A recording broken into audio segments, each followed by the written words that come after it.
Also, good evening. Welcome to our regular council meeting for Monday, August the 28th. We call the meeting to order and we will begin with the playing of the national anthem.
All right, we would also like to begin by respectfully acknowledging that the town of Shelburne resides within the traditional territory and ancestral lands of the Anishinaabe, including the Ojibwe, Potawatomi, Chippewa, and the people of the Three Fires Confederacy.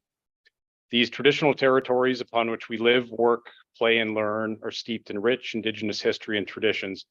And it is with this statement that we declare to honor and respect the past and present connection of Indigenous peoples with this land, its waterways and resources.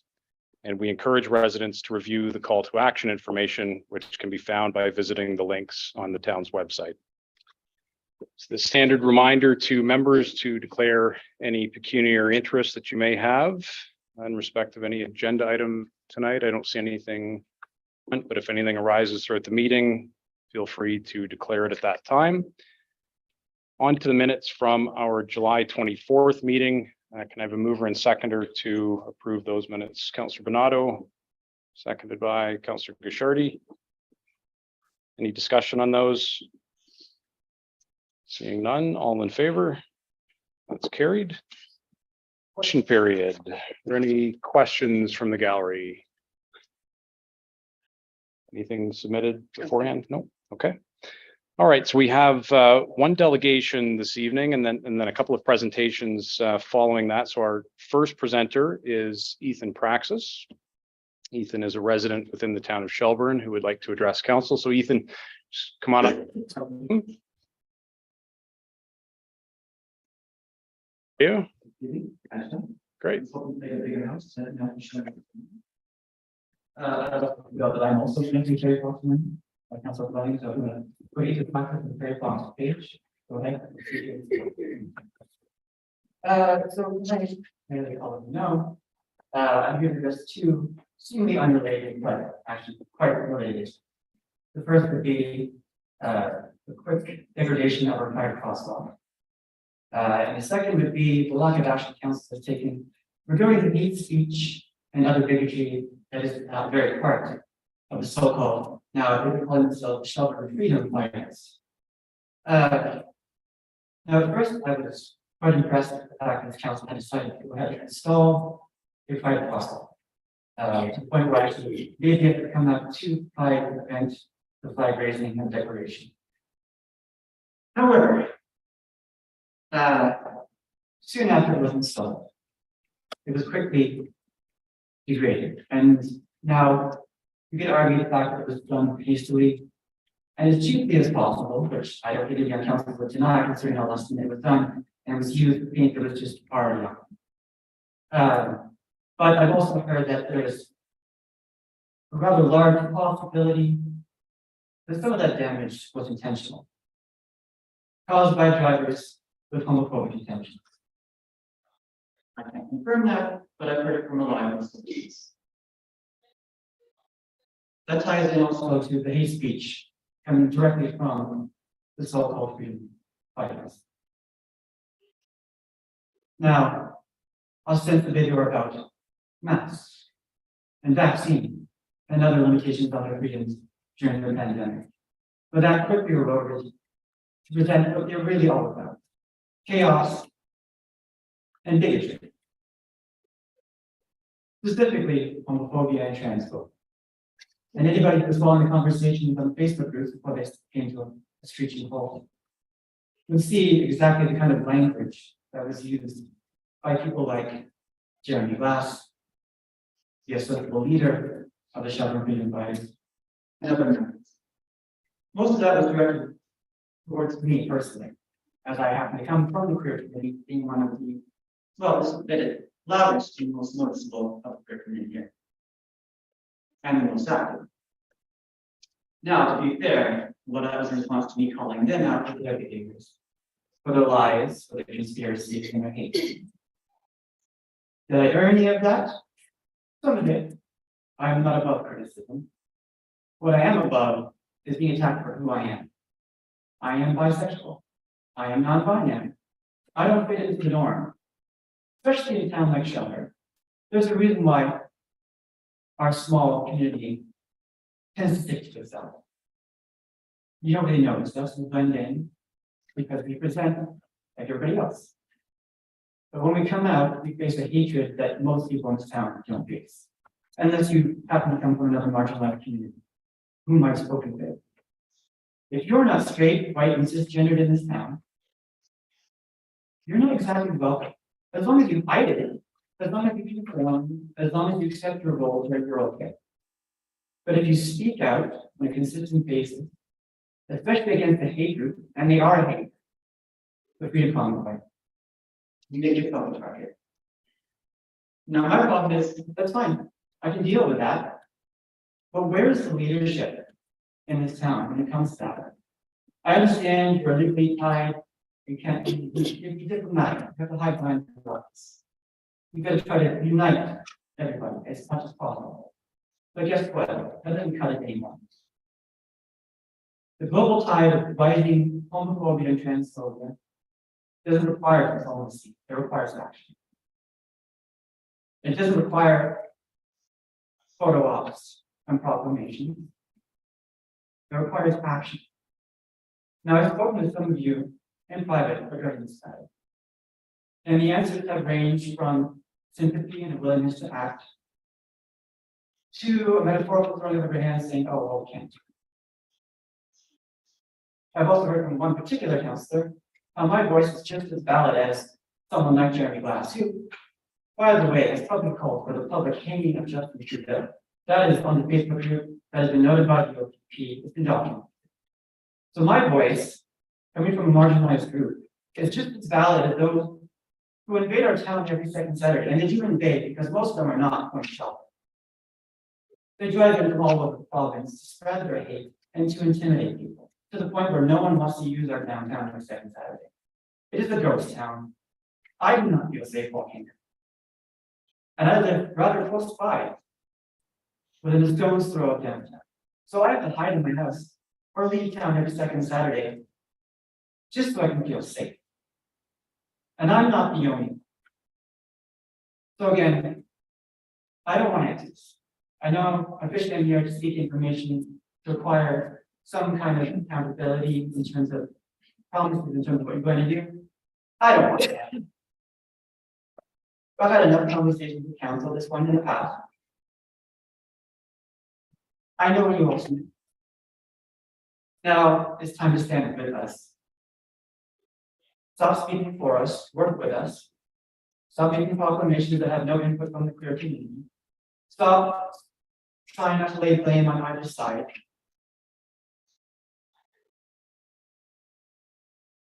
Stop being cowards. Do something. Because what's happening is queer people are leaving this town because of that. I know at least two who have left because they don't feel welcome.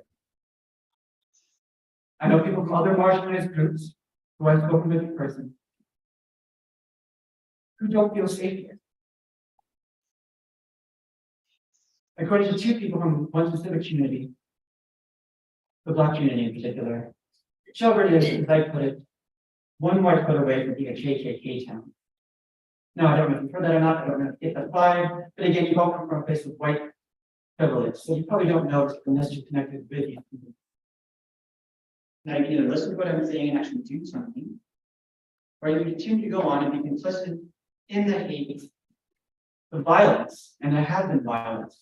You see how violent this group can get. Which is something that I did warn council members about last year, that this kind of speech and hate would lead to violence and hate.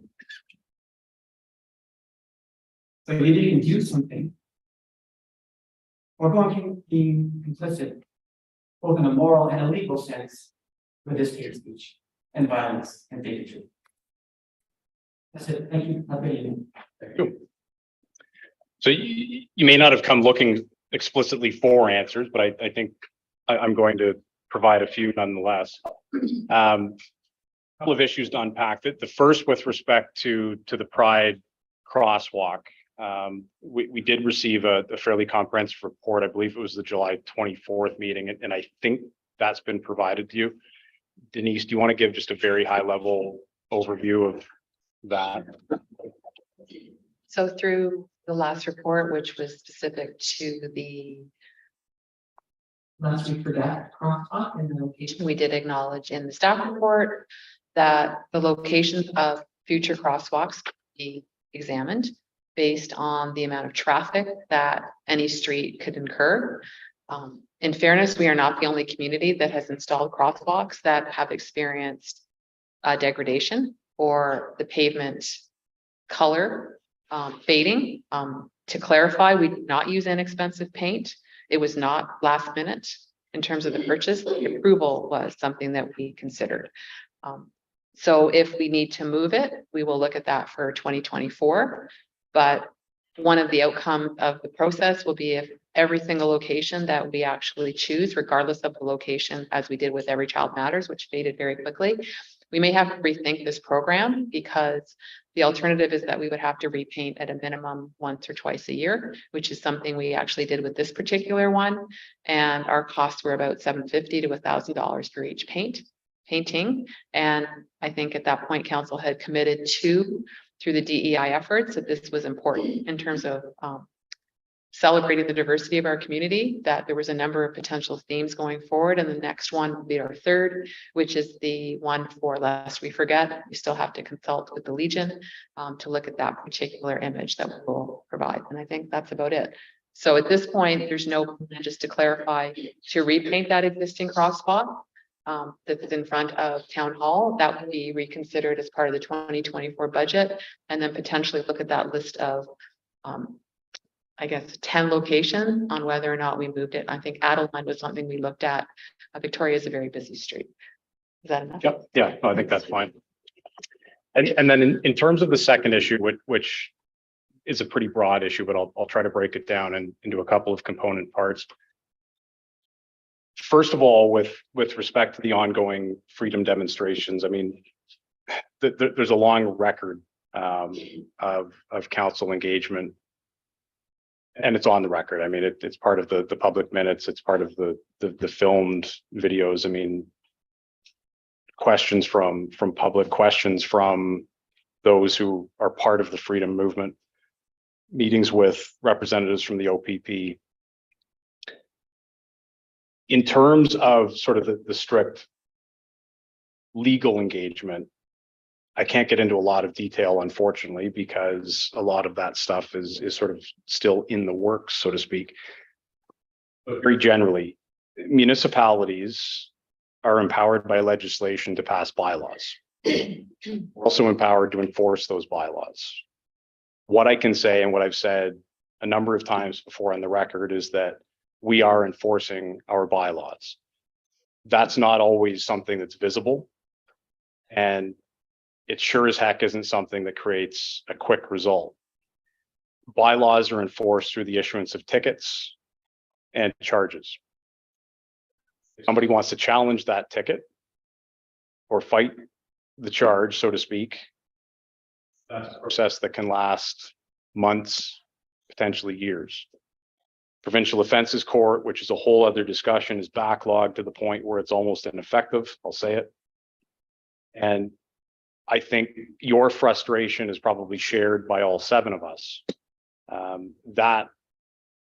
That issue alone was the subject of a lot of discussion that we had with OPP, that, you know, there's a certain point where bylaws job stops.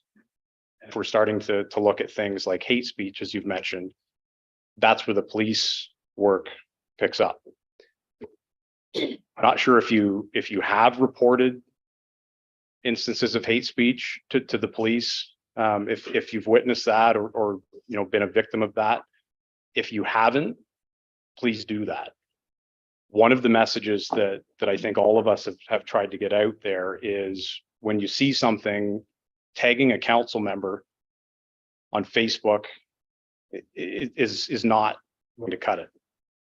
Sending us an email, private message, that's not going to cut it. If you see somebody who, you know, in your mind is doing something that's contrary to the law, call the police. There's a non-emergency number. I've shared that a number of times. I'll share it again tonight after the meeting. Call the police. The police have been, you know, equally clear on that too, that, you know, yeah, they try to have as much presence as they can, but they can't be everywhere at all times. So if people aren't reporting things to them, they can't do anything about it. So we need the public's help in that regard. I'll end sort of coming back to where we started, and that with respect to some of your comments about your perceived lack of leadership from this council when it comes to you know, supporting your community or other marginalized communities. Respectfully, I disagree. And you might expect me to say that, but I'll tell you why. This council and last council, for that matter, I think objectively has been seen as taking a leadership role, not only in this county, but in other smaller rural communities throughout Southern Ontario, when it comes to taking meaningful steps, not just symbolic steps, but meaningful steps towards creating more inclusive communities. Have we been perfect? No. And I think the Pride Crosswalk is a prime example of that. We're learning as we go here. We're not going to get everything right. You're right. I was born, you know, straight, white guy, middle class. I enjoy a lot of privilege. So no, I'm not going to understand all the issues, and I'm not going to be able to relate to each individual struggle. But the fact that you're here tonight, I do appreciate, and you and I have talked about this before, that without sort of that cooperation from marginalized communities, oftentimes I think what we do, we think we're doing the right thing. We're trying to do the right thing. Maybe we're missing the mark. But it's through these conversations, I think, where we get a little closer. And the last thing I'll say is that in terms of leadership, when you're sitting in one of these 7 seats, it's a little more difficult because, and I firmly believe this, that in order to lead, you have to lead from out front. You have to be willing to pull a community along with you, but you can't be so far out front that you leave a large portion of that community behind. So there is a bit of a fine line there when it comes to how far out front you can be. You need to pull part of the community along, but you can't, as I said, be out there so far in front that you leave everybody behind. So I hope you can appreciate that too. But as I say, I do appreciate the dialogue, and I appreciate the fact that you took the time and had the courage to stand up in front of us and share your thoughts and your experiences. And I know that's not the last time we're going to have conversations. At least I hope it's not. Because quite frankly, it's through these conversations, I think, that all of us can learn to do a little better. And I think if all of us, and I know at least with this group, you know, none of us are too proud to admit that we don't have all the answers. So we're willing to listen, and we're willing to work with all of the various communities within our larger community. That has to sort of be a two-way thing. So Ethan, I appreciate your time and your willingness to share your thoughts and experiences, and I hope you'll encourage others to do the same. Anybody else have any thoughts? Okay. All right, so the second presentation this evening is from, is it Logits? Traffic Logics, okay, that's easier. So I'll let Denise make a brief introduction, and then we'll turn it over to the presenter. Thanks, Mayor Mills. So part of follow-up to the notice of motion that was approved that the town of Shelburne review the installation of 2 speed cameras for automated enforcement is why we have Traffic Logics with us tonight. And both Mark and Stacy were at AMO for those that had a chance to stop by. I'm not sure if they saw me. On September the 11th, we'll also have LAS with us, and they're going to profile their program. And we'll also discuss anything else provincially that might be available to us. We're very happy that a member of the OPP, Robert Button, is here with us tonight. He's been participating in our calls with Traffic Logics and LAS as well. It's very important that we have the OPP in attendance, or at least participating, because they can also provide counsel with some information on the types of speed enforcement issues that they deal with on a daily, if not hourly basis, to provide perspective as well. So this is again part of a series to bring us to the staff, which will eventually come to you on ASE. And also can't forget, as some members of council have been vocal and appropriately so, that this is part and parcel of an overall approach to traffic calming and speed enforcement. It's not the only mechanism, but certainly it's one that's being rolled out across the province. Very, very well received, and something that many municipalities are interested in participating in. Okay, pull them up. All right.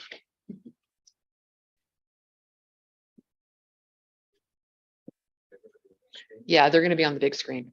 Okay. And Robert, You may. it's like church. You can come to the front row. Look at him. Good evening. Can you hear me all okay? Good evening. Can you hear me? Yeah. Hi, Mark. Yeah. Problems with audio. We can hear you. Can you hear us? We can hear. I can hear you fine. Can you hear me? Can you hear us? Yeah, we can hear you, Mark. Okay, fantastic. I was worried about Okay. Bluetooth and Yep. and connections. Loud and clear. Good. Anyway, good evening. Thank you for inviting myself and Stacey. I'm the Vice President of Logics ITS, which is the parent company of Traffic Logics that you guys have been familiar with us for many, many years. We are a Canadian manufacturer of all traffic calming, traffic related products, from rubber speed humps to driver feedback signs and everywhere in between, flashing signs, data collectors. And for a number of years, we've manufactured speed enforcement cameras. It's never been in North America because the legislation has never been in place. So we've got a huge market outside of North America, all across Latin America, Europe, and the Indian subcontinent. About 6 years ago, we decided to do speed cameras in a private environment, predominantly in the southern part of the United States, because one, there was privately gated communities and no legislation was required. It's proved very successful in a private gated community environment.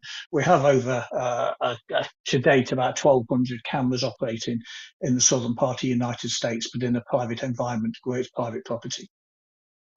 About 2 years ago, we were contacted by a company called Condominium Transportation, and they had won the bid to supply the back-end services, ticket services for the LAS program, which I know Denise had already mentioned.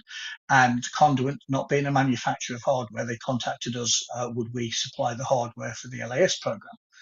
And that kind of pushed us into the ASE market in North America, something which we kind of stayed away from, but aware for the past 10, 12, 13 years. And over the past 2 years, it's become a very politically acceptable, certainly in Canada. Canada's led the way for the United States. The United States is probably 12 months behind, but they're catching up very quickly.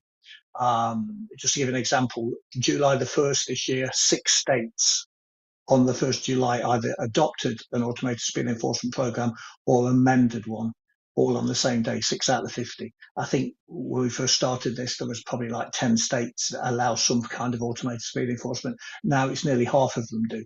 So that's changed dramatically. I say Canada's been forcing this, it's been pushing it south across the border, and it's forced the Americans to do something.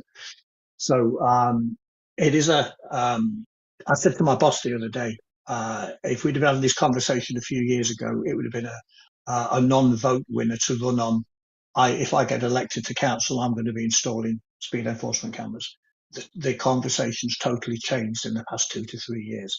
I know there's many councillors at the last go around last year put it in their platform to run. If you vote for me, I will put automated speed enforcement in the municipality. And virtually to a person, they won. They were successful. So that's how the conversation's flipped in the past 18 months, 2 years. Reasons for that, obviously, road deaths are through the roof, speeds. The police cannot handle everything. I'm an ex-policeman from the United Kingdom in London. I did 14 and a half years in the Metropolitan Police. I'm a senior accident investigator. I'm a crash examiner. I'm a vehicle examiner, forensic vehicle examiner, and I've done more than my share of fatal road traffic accidents. And it's the most awful thing anybody could ever have to do. And then you drive down the road and you see numerous roadside memorials everywhere. And you're thinking, everywhere's one of these little crosses with flowers there. Somebody's died. And I actually Googled it one day. I just put roadside memorials. And my God, there are millions, absolutely millions of these all over the internet. So that's the reason why we do it. And unfortunately, historically, speed enforcement cameras have got the bad reputation, the bad rap that red light cameras got. It's a money grab where, whoever the council adopt it, they're just looking to make money, they're hiding cameras behind bushes and things like that and whatever. And it got a not a very good reputation with the public, and quite rightly in some places, because they were put as a money grab. But this is not about that. This is about traffic safety, traffic calming. And I always say at the end of my presentations, if we can just save one of those roadside memorials going up, it's all worth it. Really is all worth it. So the cameras themselves, they're made in Canada, they're made in Montreal. We own the hardware, we own the software. They can be mounted to an existing pole or post if you've got one there, or you may have to put one in. They can be solar powered, they can be AC hardwired. We can put them on trailers, and we can link them with our driver feedback signs, and we offer the full data collection suite to assess the road. And every program we do a pre-deployment study, just really counting the cars and the vehicles and the speeds, and is this a viable place for the camera? And that's the first question. And if the answer is no, then a camera shouldn't be there, because that takes the money grab element out of the conversation. But if it comes at the statistics and data show you should be deploying a camera, then that's your justification for that area. In Canada, they have, in Ontario specifically, there's very set rules and regulations about where they can be deployed. So the first one that springs to mind has got to be a community safety zone. So the question comes is, what is a community safety zone? And well, there's one council in Toronto asked that question, and it's up to the local council in his ward to designate a community safety zone. Council vote on it, approve it, becomes a community safety zone. And this one particular council says, well, what's stopping me designating every road in my ward as a community safety zone? And quite frankly, the answer is nothing. But that's not the true spirit of the program. Secondly, there has to be a public education program, awareness of what's coming, posted signage 90 days before any camera deployment, which is issuing a violation. The road has to be less than 80 kilometres an hour posted speed limit. I know people are trying to change that, because a lot of the rural municipalities which use health have roads which are greater than 80 kilometre posted. And because it's the 80 kilometres, you're automatically disqualified from doing an automated speed enforcement program because of the posted speed limit. I know last week at AMO there was a delegation with the MTO by several mayors and councillors to get that threshold removed. Right now it's there. And then we come into the most ambiguous part of it, and Mr. Mayor, you actually touched on this. The provincial courts are backlogged and jammed, absolutely jammed. And now you're potentially looking at putting a load more appeals in there because of the amount of fines and violations which may or may not be contested. So Ontario was at the forefront again, and they created a thing called AMPS, Administrative Monetary Penalty System, which is now been not the M out of it and called it APs, the Administrative Penalty System. And that's dealt with on a municipal level. So there's no going to court. It cannot go to a court of law. You have local adjudication and local collection.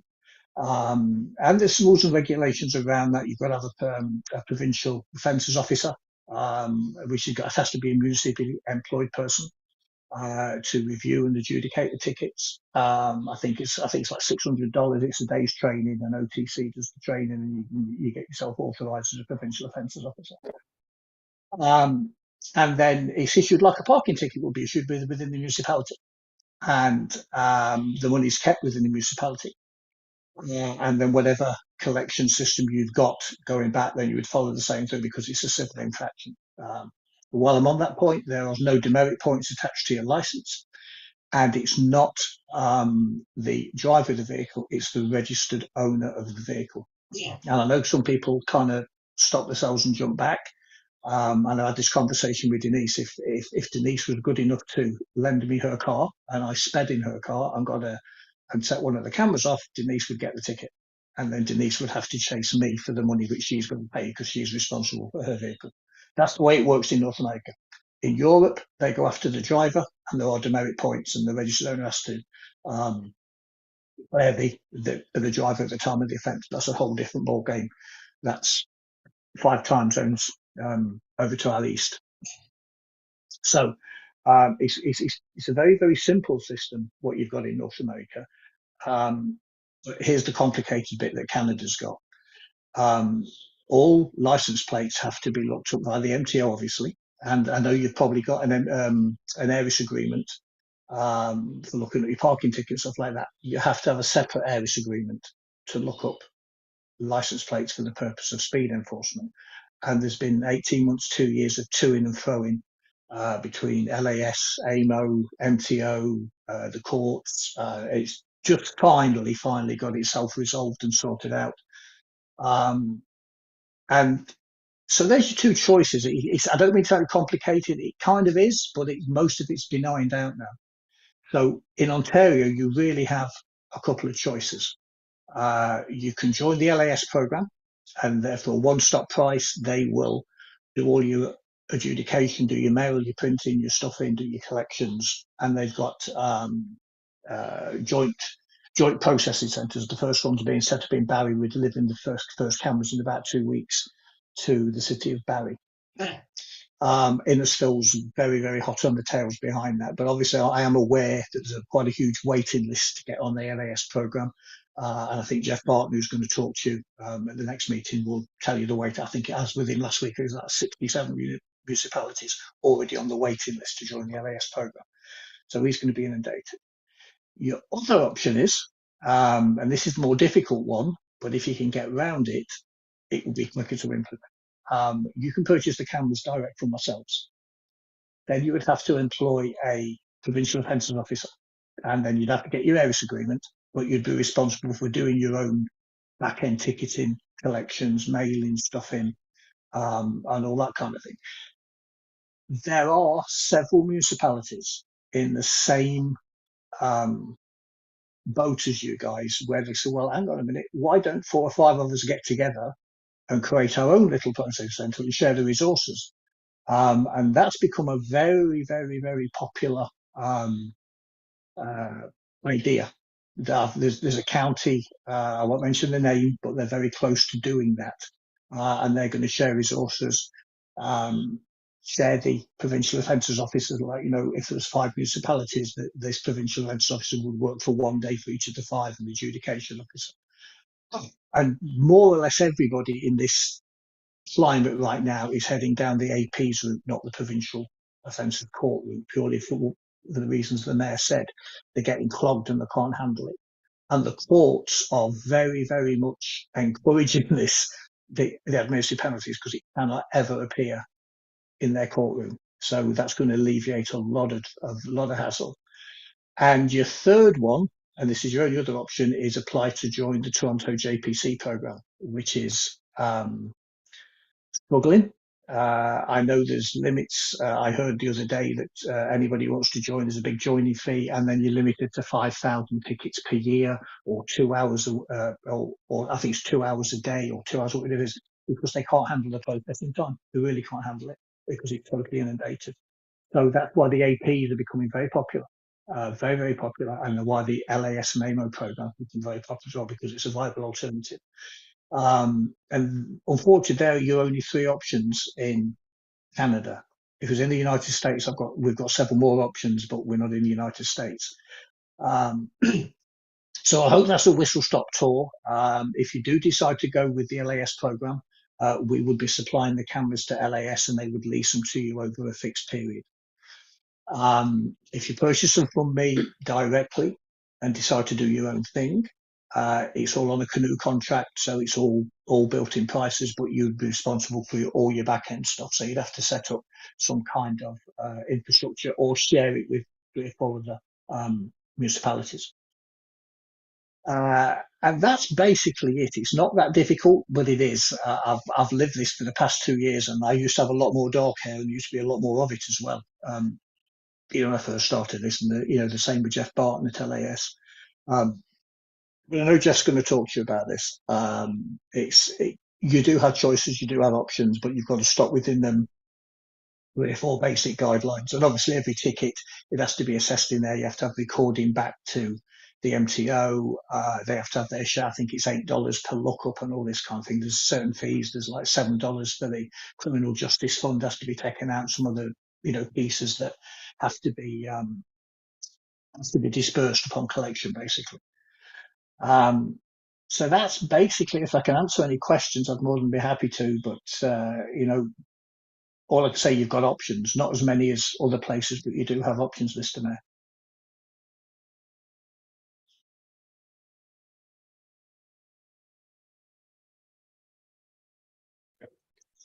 Thank you, sir. Are there questions for Mark?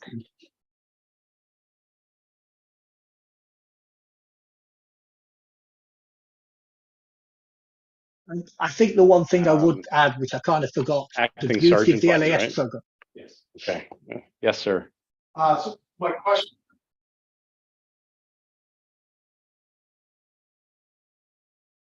Sure. Go. Can you get nearer the mic, sir, because we can't hear you on The online. fines are all dealt with the side of the court, the appeal courts. Sorry. So you had mentioned that the charge of the fine is not going to be handled through the provincial offences court. My question would be, if the driver decides to dispute that ticket, what is his process? What is the town looking at as far as, do they have to have hearings? Is it just too bad so sad? What's the process on it? Because I know that yes, there's going to be a process for the fines and stuff to be administered, printed, sent out, etc.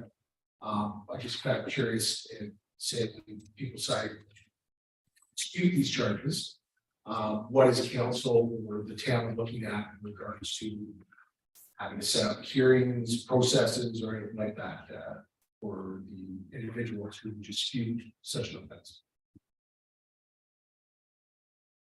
You hear that? Okay, Mark. Yeah, so the APs is a lot easier. So you have to. Can you hear us, Mark? Provincial offence. Oh, yeah, can you hear me? With the hearings for administrative penalty, it goes to an adjudication I think officer. there's just a bit of a delay. So. Okay, sorry. Yeah. Let me know when it's caught up. with the administrative penalties, there's an appointed adjudication officer, and this adjudication officer can do several municipalities. It can do every third Friday with Shelburne and every second Friday with somebody else, and you can dial in. You don't have to present yourself, and it's very narrow on what you can appeal against with an administrative penalty, and basically, the law says, has the violation notice been correctly issued or not? That's all he can adjudicate on. And if the answer is yes, then the appeal is dismissed. And then if they don't collect it, then I think it goes to your normal collection methods, as if you would, how you'd collect a parking ticket or a code violation, it would go down that same route. But I do know with administrative penalties, it cannot ever touch a court of law. The judiciary will not touch it. It's not allowed. It's written in the law. Administrative penalties are not allowed to go down the provincial route at any stage. They don't want anything to do with it.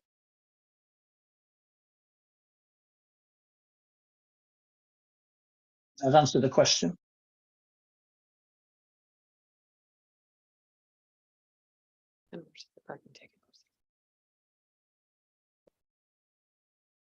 Yeah, you have for the most part. I'm just wondering, so they can, you've said what they can dispute on.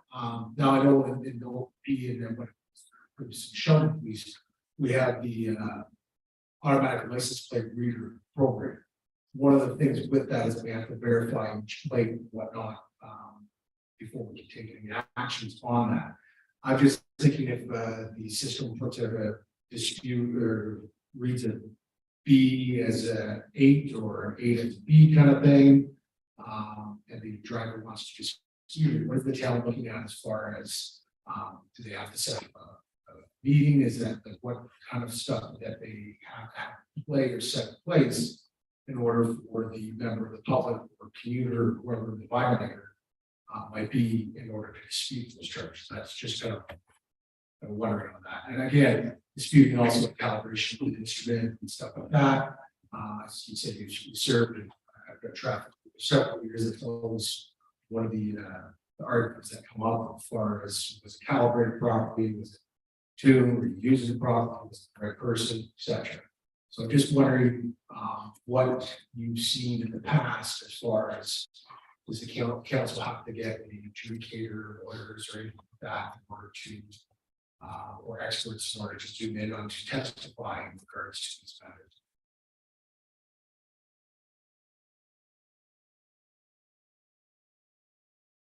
I think you was asking about optical character recognition and is a B an 8 or a D or a 0 or an O. In any camera system has got some fallibility for those purposes, and that's why every single ASE program worldwide cannot and never will rely purely on algorithms. Every adjudication process needs a set of eyes, and I know the LAS program has 2 sets of eyes in there. So somebody looks at it, ABC 1, 2, 3. I can see it's ABC 1, 2, 3. I'm okay to approve this, and it goes in the approved queue. The guy looks at it, says, oh, ABC, it might be an 8 or a D. I don't know. I'm going to ask somebody else to have a look. And if it's too near, then they'll put it out of the not issued queue. So it's always going to have a manual set of eyes, and that's part of the adjudication process. Nothing is ever going to be automated off of an algorithm from a camera. It's just a guideline that it's highly likely to be ABC 1, 2, 3, but that B could be an 8, and that's where the manual process of looking in the eyes.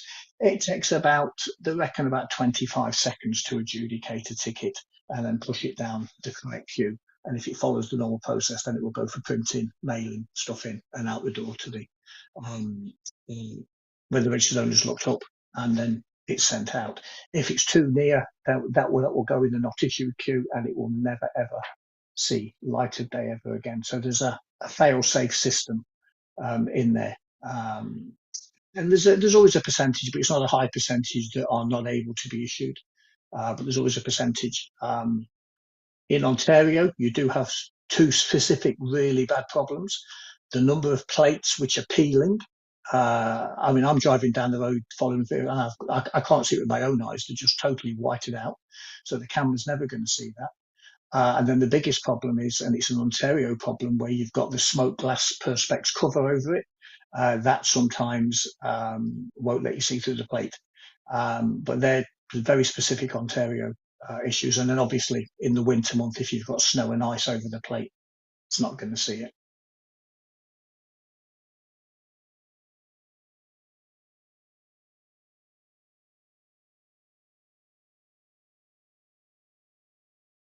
Mark. Acting Sergeant Button, just from your perspective, I mean, have you heard much from colleagues in other parts of the province that have used this? I know, like, for example, just one that popped up not all that long ago. I think Uxbridge has deployed one of these units. Any feedback from a police perspective? I'll be honest, I haven't known from the municipalities. I know a lot of municipalities have used posted signs and whatnot to slow down traffic. I'm not aware of any municipalities with issuing of the fines. The process is involved and then work that goes into it. I'm not aware of many places in Ontario that have gotten to that point yet. I know Toronto was looking at that several years ago. I know during their previous discussions and where it needs to be posted for 90 days before we take any or before the automated system can take any action. But yeah, I don't have any experience to speak to from other colleagues on that. Denise actually may have some insights. Thank you. So LAS made an announcement on the 31st of July. Obviously, they're working with Mark and Stacy that Barrie is launched. So Barrie is going to be on platforms from Ontario. They potentially have a wait list of over 65 municipalities that indicate they would like to participate in that program. As Mark has said, they provide all the back end administrative support. It still not only has red light cameras, but they have launched traffic cameras as well. Toronto has their own program. You take on other municipalities. It's a component of that program that you pay to play. There are a number of other municipalities that have another model, which we will evaluate, and that in particular Essex or ESSA, town of ESSA, not too far from here. They're actually doing it full out right now. We're not really sure in terms of their AR or their ARIS access, how that's actually working, but those are some examples. So Barrie is the big launch right now in partnership with LAS, and they actually spoke at WSOM, and they also were present in terms of that packaging at AMO. So most people that visited their booth, similar to what Mark said, there's lots of options. There's one other company that has more of a traffic light approach. We'll evaluate that as part of the staff report. And as Mark said, the options in terms of what we will assess, it's critical that as a small town, as well, recognizing the role that the OPP plays, that there's a full recognition of the administrative burden, I'm going to call it that comes with just cameras. And that's why certain models like the LAS approach may make more sense strategically for us as a pilot option. And we would assess that. Jennifer, our director, her team were already assessing the administrative penalties model for parking tickets and reviewing a partnership approach with a number of municipalities whereby we would not try to manage this in isolation as a small town. It would be based on a collaboration, and there still would be adjudicators for almost the same type of issues Mark outlined on the speeding ticket or the enforcement of parking tickets. So we'll come back, I think, September 25th with a report on this once we've had more time to hear from all of the potential providers and assess for you the costs. Mark, I know you did say the cost per camera. Is that something you want to not say, or should we just say that the cost to be valued here? I'm happy to provide the costs openly if you purchase the camera from me, because it's on the Canoe contract. It's open there. You could actually go onto the Canoe contract and see the price of the things.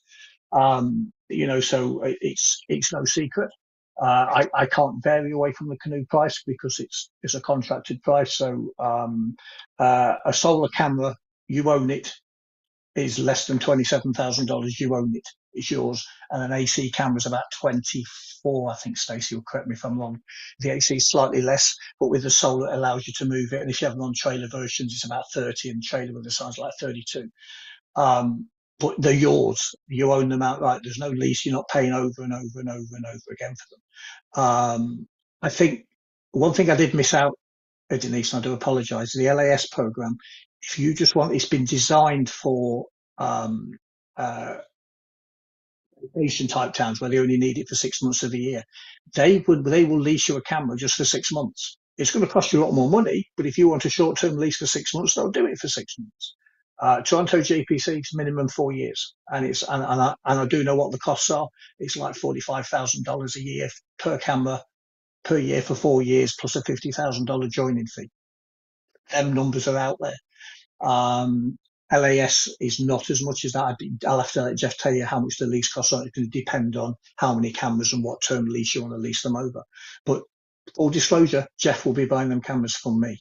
So the choice, but he will take care of everything for you through the LAS program. Or, as I said, you decide to go it alone or in conjunction with the one, you purchase the cameras, yours. There's no ongoing fees. It's a line item for the first year. And then you're just doing your processing. There's a small fee for the data and the SIM card, because each one's got a SIM card inside of it. There's a small fee per year. It's like $8,000. And that covers your data and your storage and access to the server. You own it outright. So there's a very stark difference on operation models, if that makes sense.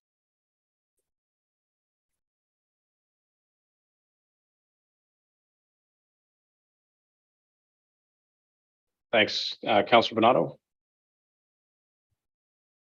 My question is in regards to ownership of those cameras. If we own those cameras, and there's issues, problems, you look at them after we buy them, or what's the ongoing maintenance in regards to that? That's a really good question. So if you purchase the cameras and you own them, you're covered by a 2-year warranty, which obviously doesn't cover accidental damage and vandalism. The beauty of our camera system, you've seen the ones at Toronto, the big like mailboxes stuck at the side of the road, and people are vandalising them and they're spray painting them and shoving them over.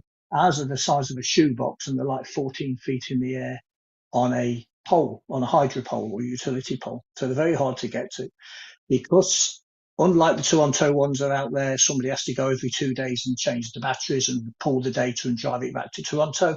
Our violations are back within about 25 seconds because there's a SIM card inside of it. It sees the violation and it sends it back to the server, which then you guys can access. So as regards things going wrong with it, no, because all the magic happens back on what we do on the server end. Accidental damage and vandalism is something which we don't cover, and nobody would. So I suggest you put them on your town's insurance policy. But as again, you know, the chances, the biggest thing that's going to happen is the solar panel, because it's a big target. And if somebody throws a brick or rock at it, it's going to break the panel. But again, it's 14, 15 feet in the air. You've got to be a good aim. Solar panel's a couple of $100. It's not $40,000. So you've got that put into it. Put it this way, we're a company based on reputation, and it's not in our interest for us to have cameras out there which aren't working. So even we do stuff under warranty after 5 years, and it's expired 3 years ago, because that's the kind of company we are. We've always took care of the customers. You'll never see that in writing, but as long as I'm sitting in this seat doing what I'm doing, any of our customers will be taken care of. And, you know, Stacey's going to succeed me at some stage when I decide to retire. And I can say the same for Stacey as well, you know, and the whole of the management and executive staff.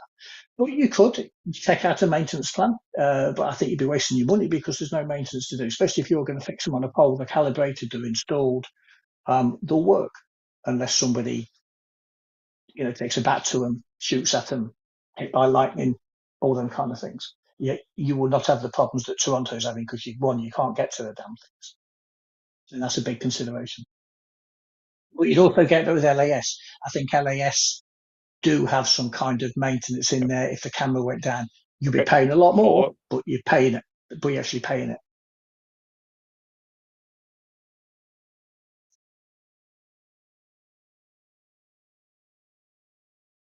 So if I can do a bit of follow-up, because I like the cameras and say if we were to purchase them in our situation, you might want to move them around from one section of town to another. So how easy is it to, because they're on top of a pole or wherever you're installing it, rather than, if we want to move around, which is the better, put them up on a pole, put them on the trailer like you have in your, information that I've got, which is easier, if I want to move it from street A to street D, for example, because I've got speed or issues on different parts of the town. I think I've got the question. I got like every fourth or fifth word, but I think you're asking about moving it from street A to street B and the ease of moving. With the solar system, yes, you can move it as long as the pole or post in place because it's not power dependent. You have a couple of options there again. We will more than happily train at no cost to you whatsoever, the public works guys, and show them how to calibrate it, how to put it up. We'll always be on the end of the phone for any fine tweaks that may need doing. You can do it yourself, or there's companies like Guild Electric or Black & McDonald will happily come and do it for you, but they're going to charge you. I hope I've answered your question because I got every fourth or fifth word, but I think you was asking about moves. AC is a little bit more complicated. Yes, you can move it, but wherever you move it to, you have to make sure there's electrical feed there.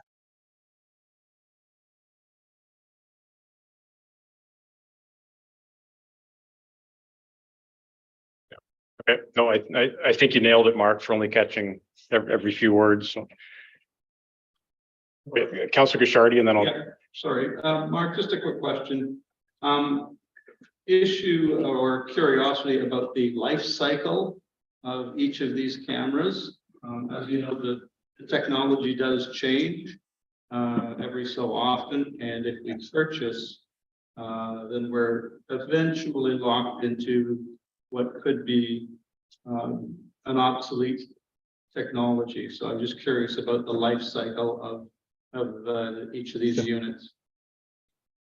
Good question, really good question. So the actual piece of equipment that's actually on the roadside, which you own, is a battery with a solar regulator, a solar panel, a camera with a lens, IR, and a LEDR speed trigger. They're not going to change. It's the software which changes and the algorithms, because all as is online, there's no physical bits to go and change. As I said, within 25 seconds of the image being captured, it's back on our server. And that's where the advancements in technology come. The big advantage of purchasing yourself, we automatically commit into this. Them cameras are regularly updated with the latest and greatest firmware and software automatically. As we release other features, they're loaded into it. You don't even know we've done it. So you always got the front end of the technology. I would put it this way, I've had cameras out in India for over 11 years, in Ecuador for nearly 15 years. And I think in Ecuador, we've got 500 and something cameras. I think we've replaced 10 in 15 years. So they're very, very durable, if that's the word. But as regards the latest and greatest firmware and technology, that's a given. You're going to get that automatically. Will we have a different colour casing at some stage? Maybe, because somebody wants it in olive green rather than black or traffic control grey. But that's not an advancement in technology. That's a cosmetic thing. Will solar panels get more power and improve? Possibly, but that's just a change of a solar panel. Will battery technology get better? Absolutely. And again, that's just a change of a battery. But because the technology is such, you'll always have the latest and greatest, which is included, and we never charge for that, ever. And again, as long as I'm sitting here, it will never be charged for.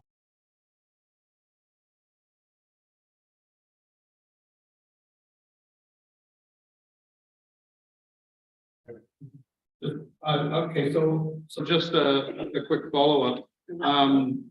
Batteries currently last 7 years and then have to be replaced for chargeables in most cases. So I'm just curious as to if each component can be replaced separately.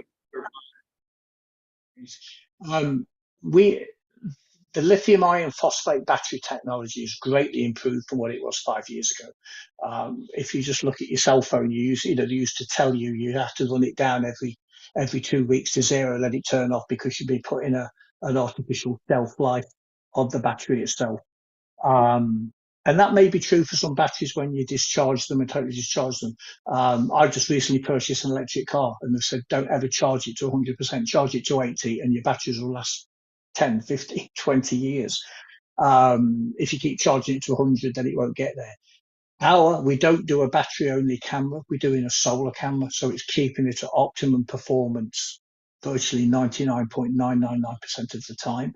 So you're not going to suffer them fluctuations. Batteries typically have got 7 years, but I've got examples way beyond the 7 years. And they're not going to pack up. It's just when they're fully charged, it'll only probably reach about 98% or 95% and slowly dissipate over years. That when he thinks it's fully charged, well, it's only 90% of what it used to be. It's still going to work perfectly well for you. And it gets to the critical stage and it's a battery change, but you're 7+ years. Because they're not continually being charged and discharged, they're continually being held at a certain level with the solar technology.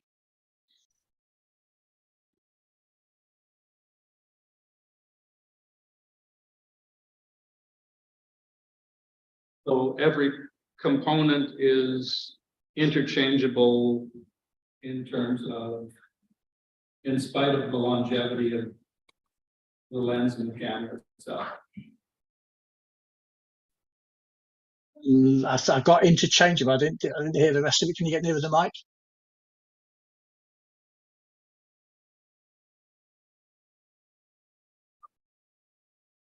Okay, sorry. I guess the question would be backward compatibility with parts. So 10 years from now, if we have to change a battery, are we going to be able to find a suitable battery? I mean, I know the lenses and the optics are pretty standard and aren't going to fluctuate that much, but other components. As I said, again, really good question, and I thank you for these questions. With it being manufactured by ourselves in Montreal, it's not coming from the other side of the world. That's point number one. We do hold certain parts in stock. Obviously, because we have maintenance procedures, we're building cameras every day. If you wanted to get your own battery, we'd be happily give you the part number of the battery and the place where you could source it from, or you could get it straight from us and we'd deliver it. To be honest, Montreal to where you are, we've got technicians down there. He'd probably come and he'd probably hand deliver it and put the damn thing in for you at the same time. Component wise, it's the same with that, because we're the manufacturers, we've got access to all these things. I know when COVID hit, one of the biggest things for us was the LiDAR sensors, which is the actual speed sensor, the LED beams of light. And we committed to buy 3 years worth of LiDARs from the company which the LiDAR from us, so we wasn't going to run out. So we've always got a huge stock of these things purely because we can react very quickly. Even down to cases and cables and cords and all that kind of thing. Because you're dealing with a manufacturer, it's not, I'm a reseller, I've got to get it from somebody who's got to get it from somebody, No, I'm the end of the line, and the end of the line comes straight to the front of the line.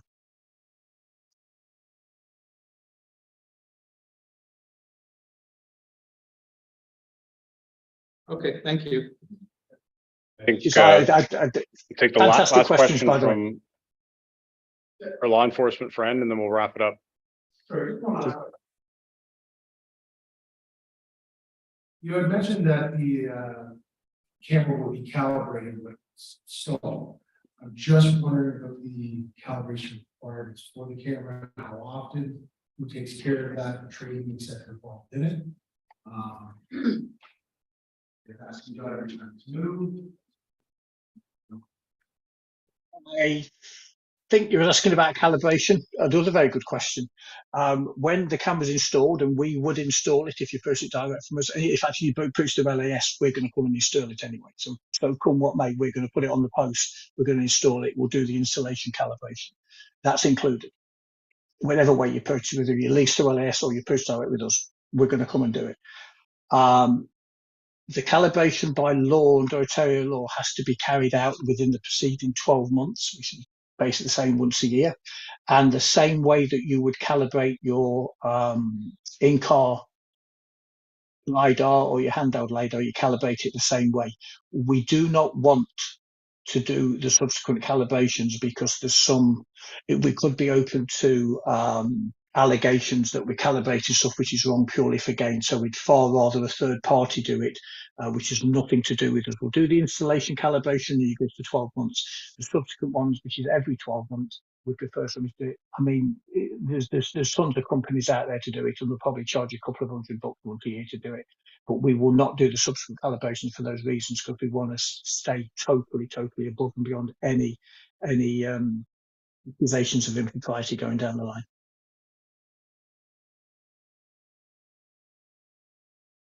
The NPP could actually calibrate it themselves, to be honest, and then you sign the certificate, and then you can upload the certificate. Thank you, Mark. To the server. Lots to think about. Great.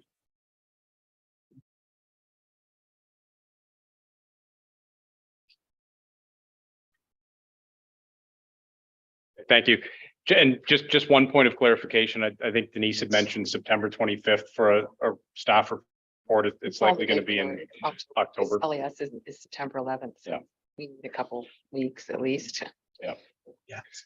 Okay. So thanks again, Mark. Can I have a motion then just to receive presentation for information? Moved by Deputy Mayor Hall, seconded by Councillor Bonato. All in favor? That's carried. All right, and the last item this evening under presentations is a proclamation and flag request from Candlelighters Simcoe regarding Childhood Cancer Awareness Month. So the proclamation, which is rather lengthy, reads as follows. Whereas approximately 10,000 children are living with cancer in Canada today. Each year, about 1,500 cases are diagnosed. Because of significant advances in therapy, 82% of these children will survive 5 years or more. Childhood cancer remains responsible for more deaths from 1 year through adolescence than any other disease. And whereas families facing the journey of childhood cancer need the best possible medical, financial, and emotional support we can provide, every family touched by childhood cancer needs support of its relatives, neighbors, teachers, and community. Parents need the understanding and compassion of their employers. Brothers and sisters need special consideration, both at home and in school. Young cancer patients themselves need every opportunity to express and pursue the dreams that are the hallmark of childhood and the hope that cancer can be beaten. And whereas this month we recognize the dedication and hard work of all those scientists, healthcare professionals, parent organizations, and volunteers who are working to overcome childhood cancer and assist these families. We admire and support the courageous youth and parents who struggle with this disease. And whereas we applaud and commend the dedicated volunteers at Candlelighters Simcoe, parents of children with cancer, for the work they do for families and children with cancer in our region. Now, therefore, I, Mayor Wade Mills, on behalf of Council, do hereby proclaim September 2023 as Childhood Cancer Awareness Month in the town of Shelburne. Then we also have a flag request for the flag to be raised on Friday, September the 8th at 10 a.m. in recognition of Childhood Cancer Awareness Month. Can I have a mover and seconder for that? Councillor Fegan, seconded by Councillor Bonato. All in favor? That's carried. All right. Okay, council inquiries. Councillor Bonato. That's you. They've been collecting for a while now. I'll start with number one. The parking spots on Greenwood Street, while they help the situation for parking in Greenwood Park, especially with the plaza, create a situation that's dangerous on the street itself.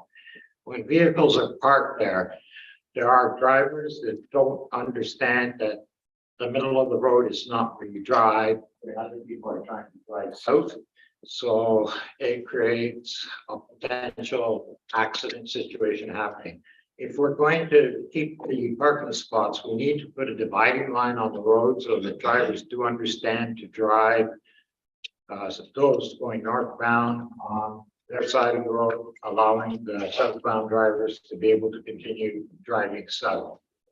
So that's my number one issue with Greenwood Street. And I've seen it. I've had to stop a few times myself, trying to drive down there because some idiot did not move over far enough to allow me to go down and continue on my drive. It's either that or hit a parked vehicle. So. How do you really feel? I'm sorry.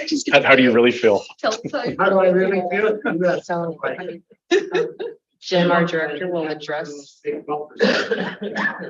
Jim. traffic and safety and road maintenance as per book 7 and everything else we deal with in terms of how that street and parking were assigned. Jim's here. Your worship. Yes, we did, get those parking spots in place. We do have to tweak them a little bit for next year as well.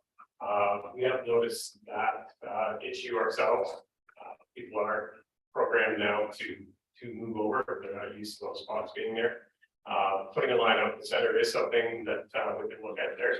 Usually that, I think the line, like center line down the road, their contractor come in, whether it's an MTO or counties. So we have to look into their availability. It is getting kind of late in the year. Yeah, that is.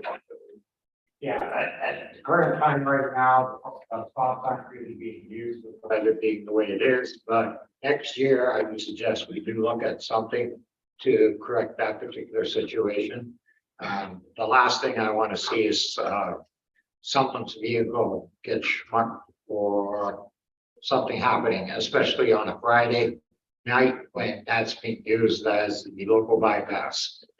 So that's just a suggestion. Thanks, Jim. I appreciate that. Number 2, I brought this up before. Rankin Street, I've been contacted by the residents there. I don't know who owns the property behind their housing, but there's tall grass, there's weeds, there's rats, there's snakes in there, all kinds of creatures coming in there. And they're worried about, as time goes on, coming into their homes and whatnot, crossing over. Especially the weeds, they have no respect for people's backyards. So whoever's the owner, either they cut the grass, and I know that the Conservation Authority would like to keep a natural spot, but closer to the backyards of the homes, grass can be cut. And whoever the owner is should be cutting the grass down and eliminating the weeds and eliminating critters from being able to come in there. And if he or they do not do that, then we as a town should come in there and do it for them, as we would do in any other bylaw situation. So it's been brought up to me time and time again by the residents there, and the only answer I could give them is I'll bring it to council, bring the request up. Whoever it is, it needs to be cleaned up. Jim's up again. I'm sorry, Jim. I got you standing on it. Free worship, when this did come up, last year, staff did do a title search on the property because there was no records of ownership of that property. As it does turn out, it is town property. So we're putting that on our list, similar to over by Morton Drive, the unfinished park area, doing that cutting a couple of times a year, not on a regular basis. However, that the resident that was formerly looking after it was doing it with their own lawn maintenance, but we were looking at coming in a couple of times a year and getting that down. Now that we do know that it is town ownership. I knew it was town ownership. I knew that a long time ago, but I was told it wasn't. But you do have to leave a strip. I know because the Conservation Authority, when I was on the board, we had an agreement with them. We would leave a strip natural beside the Besley Creek. Fine. This one's easy. JP both said this. Can we get a copy of Municipal World, either the magazine itself or a copy of the magazine? I picked up 3 issues at AMO. They were very informative as I was reading through them. I used to get them years ago. I love reading George Cuff on governance. And there's other issues in there that were extremely useful. One issue was on e-scooters, for example. They're coming, was the title on that, and they are coming. As I'm going down the street, I can see a lot of e-scooters.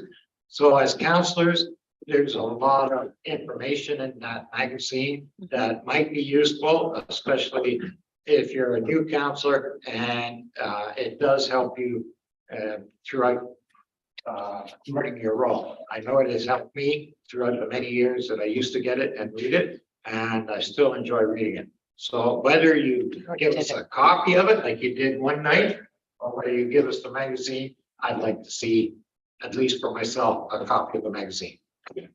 So through the mayor, you did get a copy, I think the last meeting. If not, we did recently, and that's what we got it, purchased a subscription so that we can circulate it. So you will continue to get a copy. If we look at a different format, we just have to budget for that accordingly, or an electronic service, but right now we're giving you a copy. We could also circulate one hard copy amongst all of you that we receive so that you could share it on a timely basis. It might take a few weeks to get it to all of you, but you will be getting a copy every month going forward, just as you got last month. Okay. Excellent. All right. Anybody else? Councillor Kashardi. I have two, so please bear with me.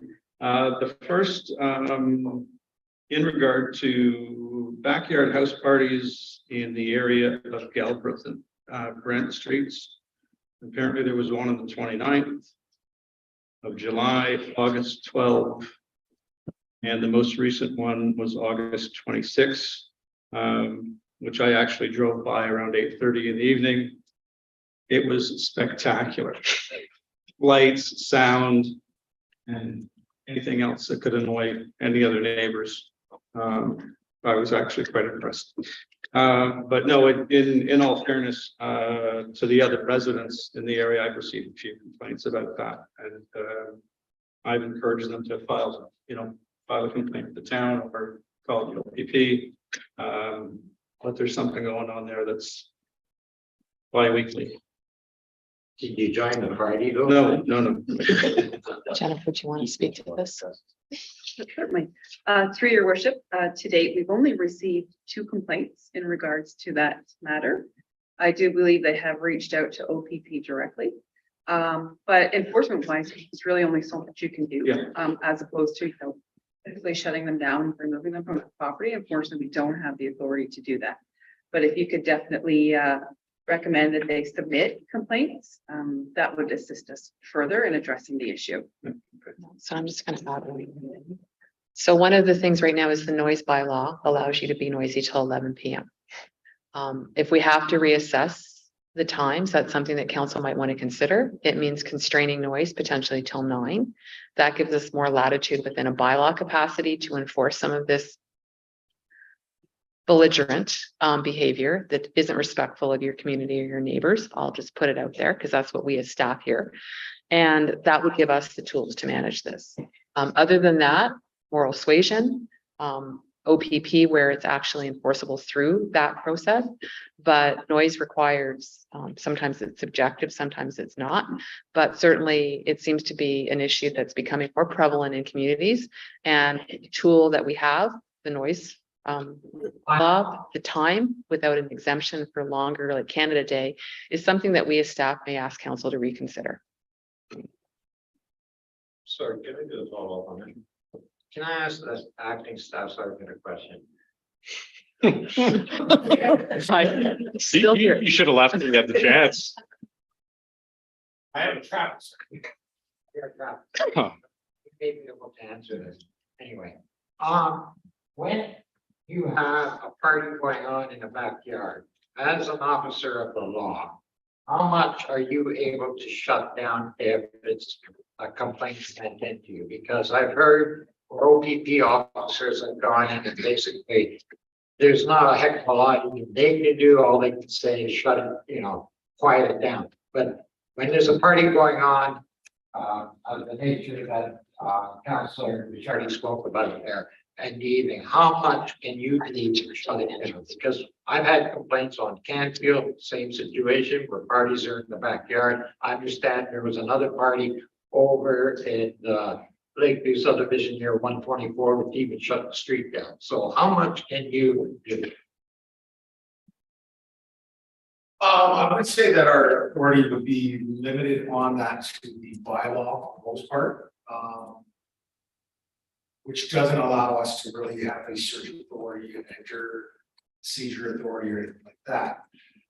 If it becomes a ongoing issue over would say probably several months, not just a week here and there.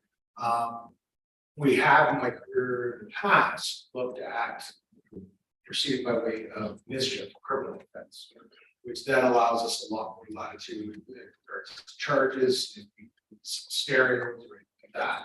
But that's a pretty big jump to get to from a municipal bylaw, going there asking to quiet down. They don't issue a bylaw offense to jump to the point of a criminal charge of mischief. I don't believe there's much in the way of, and again, this is not my area of expertise, so maybe speaking out of turn, there might be something that I'm not aware of. It's been quite a few years since I had to deal with those issues, but we had that for most of my career. As far as our ability, like I can't just walk in and turn the stereo off and tell them to shut things down. I really don't even have the legal authority to enter. Bylaw doesn't give me that authority. There's no warrantless entry. So unfortunately, it can be very limited. We can issue a bylaw tickets. And if it's an ongoing persistent problem, we can, as you said, gather enough complaints. If it goes on for a period of time, we can advocate the Crown to look at going by way of mischief. But again, that's a pretty big jump from one to the next. So. Section 5 of the bylaws, 5.1 states that no person shall operate or use or cause to be operating any sound reproduction device at any time in a residence area, so as to disturb the peace and comfort of any person in any dwelling, house, apartment, house, hotel, or other type of residence. So that, I mean, I get that. That was clearly what was happening on when I witnessed it. I mean, it's great whether it's, I'm not anti-party or anything like that. I would have joined them at the time. So I just interjected. So what's critical is, as the argument said, we have to have the complaints. Thanks. They need to formally remit them, so we have the documentation and the evidence that these have been reoccurring and ongoing. Then, pairing that with more enforcement, like I mentioned, if you have willingness to change the noise from 11, that irrespective of this, a lot of the people are being frustrated after a certain time. They don't feel it's respectful. And then we have the people that, 11 they see as 1. 9, they may think it's 10, but there certainly needs to be some kind of potential review of that threshold.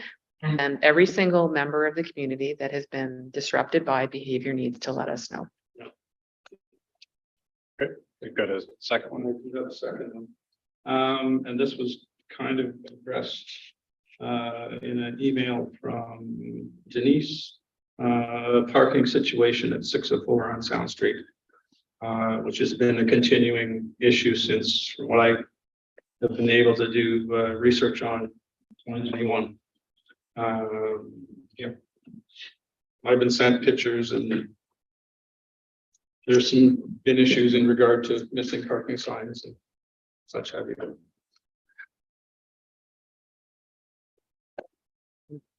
So just to clarify, the clerk had actually provided council with some recommendation in terms of process and how we would address the previous report of staff, whereby we had outlined what we recommended should be enforced. Council directed staff to take what we call a compromise position, whereby there would be parking permitted.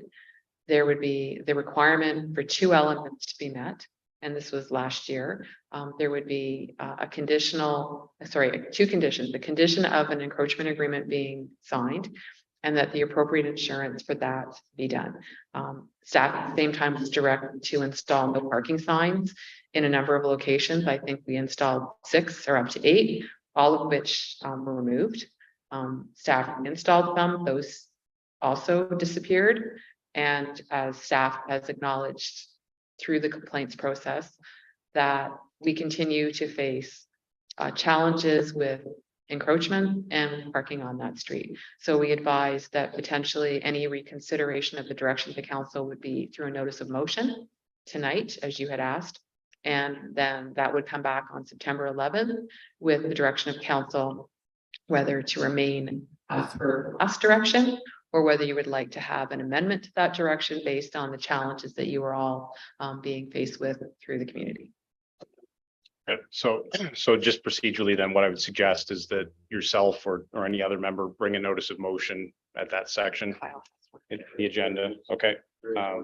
Okay, perfect. Then we'll deal with that at the appropriate time. All right. That's it. That's it. 2 of 2. Okay. Anybody else? Councillor Fegan.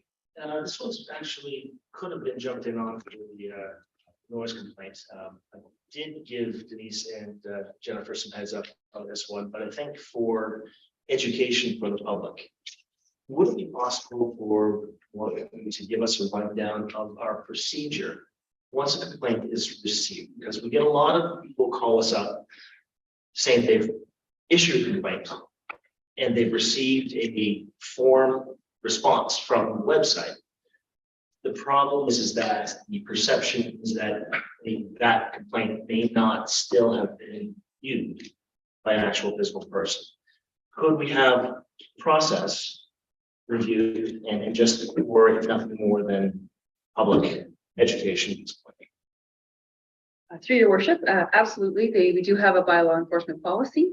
I'll send a copy of that to you, and policy does indicate that a response is generally not required. However, our approach is that we do provide a response, whether it be a phone call, an email. We do contact the complainant. We're limited in the information that can be provided to them, but we do reach out. Now, that being said, it may not be the answer they're looking for or they're wanting, but we do reach out directly to each complainant. Just to follow up what Denise said regarding the noise bylaw, do you need direction from council, Denise, to bring back the noise bylaw? Bring back the noise bylaw to council for review? Or do you need a motion? Through the mayor, no. I think what we're going to do with staff is similar to any time we do a report. We will do a review of our colleague municipalities. We would look at who else has a noise bylaw. It is usually the standard to 11, to be honest. However, there may be exceptions that we would want to best practice with, whether it's 9 or 10 or 5, kidding. But let you see that this is something that is a tool that may be helpful. At the same time, to be honest, you may get the non-support of community members who think that that's unreasonable. And then you may deal with the person who maybe they and their neighbor don't get along to begin with. And somebody having music playing at 9 o'clock is going to then generate conflict between those persons that wouldn't necessarily exist otherwise. So let us look at it. I think we have enough to say that this is something that we as staff will review. And through your worship, just to add to the CAO's response, currently at the moment, the bylaw is within the Ministry of Attorney General for set fines wording and short form wording, set fines and short form wording. That being said, I think if there were any changes to be proposed to it, we should, in conjunction with council's strategic priorities, that we hold a public engagement session and we get the feedback from residents as to exactly what it is they're looking for and what they would prefer. Okay. Councillor Gishari. Would it be unreasonable to maybe send a little note in the next water bill? Hey, be nice to your neighbor. General, I mean, because that's what it is. It's consideration for your next door neighbor, and I'm just being, somewhat tongue in cheek about it, but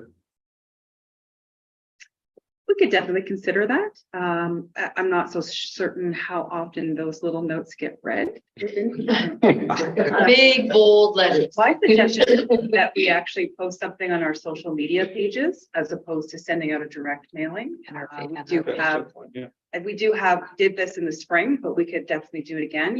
It's a list of the most items that our complaint base that we receive, animal control, that sort of thing, but we can definitely issue that again. There might be an article now, a certain local paper. Could be. Paula? Any other inquiries before we come with reports? No. Okay.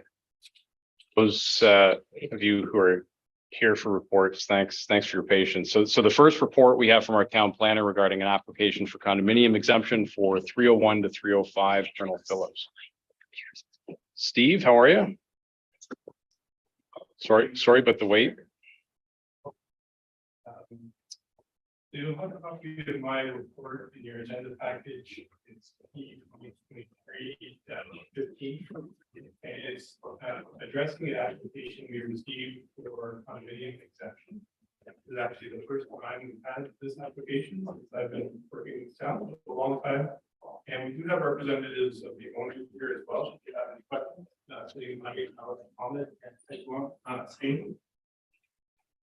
I think you're familiar with the plaza. It's located at Colonel Phillips Drive and Highway 10. And the plaza is filled up nicely with a variety of tenants. The Streams Community Center is there as well. And the plaza report was developed, did go through some prior applications. Firstly, there was the final subdivision that addressed the overall servicing and grading and stormwater management for the entire development, including this commercial block on high level. And then in 2019, there was a site plan approval. And in conjunction with that, you may recall the intersection was reworked with the additional turning lanes and signalization, which this plaza development contributed to significantly from a financial perspective and with the design work and field approvals. And then most recently, there was a minor variance as the plaza filled up with tenants when it was completed. It became evident that the nature of the tenants, which was not known when the plaza was first designed, did trigger some need for parking relief, whereby all of the spaces within the plaza can be shared by all of the tenants, and that has some efficiencies. So a modified parking standard at the shopping center was granted by the committee. So we received a letter request from Robson Carpenter, which is legal counsel to the owner and a condominium law specialist. There is a section of the Condominium Act that allows for the process of draft plan approval for a plan of condominium to be exempted by the approval authority, which is its council for draft plans of condominium in Shelburne. Otherwise, the draft plan of condominium process is identical to the draft plan subdivision process, in that a plan is presented and there's a public meeting and there's engineering and agency input and feedback, and then the plan is finalized and ultimately presented with recommendations for conditional approval. The reason why an exemption is considered for this plaza and why it's being requested in this case is that there are provisions in the Condominium Act that allow council to do that where appropriate. There's no more detail to that. So we've done some research on where that's typically done, and it's typically done in situations like this, where all of the details of the development are already in place, the tenancy has already been established, everything is designed and constructed as expected. So there's really no need to go through a further draft plan process that would apply conditions to repeat all of that. Functionally, the inner workings of the plaza will not change at all with this conversion request. Basically, it would just change the ownership structure, the tenure. So currently, you can look at that property, it's all under one ownership. There are multiple tenants within the buildings, and each tenant pays a lease towards cost of their space to the owners. What this would do is maintain the ownership in the current ownership group, but divide that into 14 units throughout the site. So each unit can be independently bought and sold. That's not necessarily what will happen, but if the tenant wanted to purchase the unit, they could do so. But the immediate plan is for the owners, the current owners of the entire property, to maintain ownership of all 14 units and lease those back as they're currently leased. So there's no anticipated impacts to the tenants themselves. It is primarily for financing reasons. Moving to a condominium ownership structure changes some of the leveraging capability for financing. One of the key considerations from a planning and site functioning perspective was to maintain that common parking, that shared parking. One thing that can be done through a plan of the condominium, if it was part of the plan, is to unitize the parking spaces so that, one tenant has access to parking spaces 1 to 4, and every tenant has access to an ownership of other parking spaces. But the owner has agreed to maintain the shared common element parking situation, and that's reflected on the plan of condominium that's been submitted.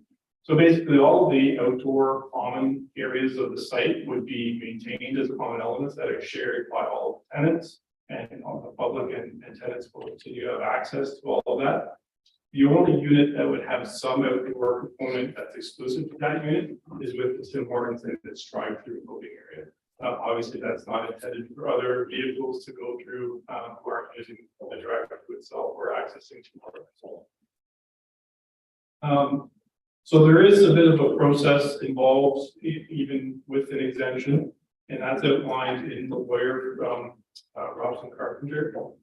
Basically, if it's supportive of the exemption, there would be a detailed condominium declaration that would be prepared by the owner's legal counsel and reviewed by staff with the town legal counsel to make sure all of those detailed items of shared access, common elements, unit boundaries, condominium ownership and bylaws, structure of the whole condominium corporation are dealt with and meet the town's requirements.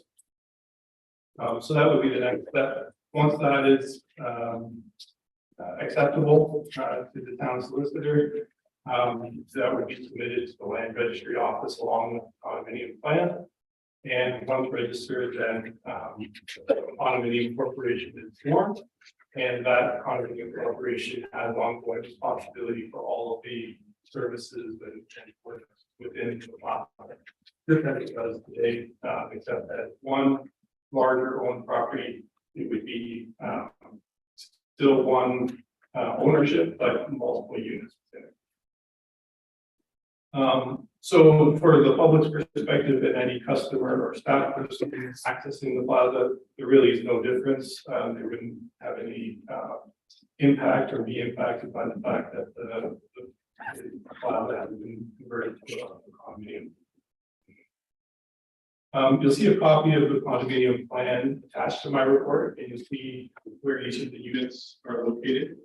Building A is where the Streams Community Hub is located. And actually, I misspoke, that does have some outdoor area associated with it as well, specifically the concrete sidewalk around the edge of that building. That would be unit number 1.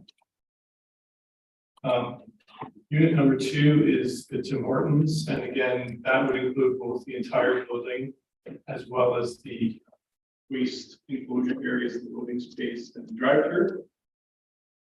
But not parking associated with that. And then the remaining 12 units are all in the long, narrow building at the south end of the site.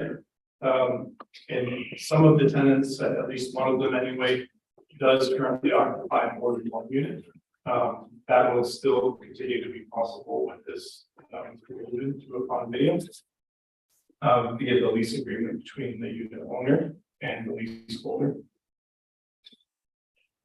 So I have reviewed this with the town's legal counsel to make sure that we follow all the procedural requirements of the Planning Act, Condominium Act, and that we've addressed all the requirements in terms of the ongoing and continued application of the site plan agreements, which will continue to apply and regulate things like how snow is stored, how the property is maintained.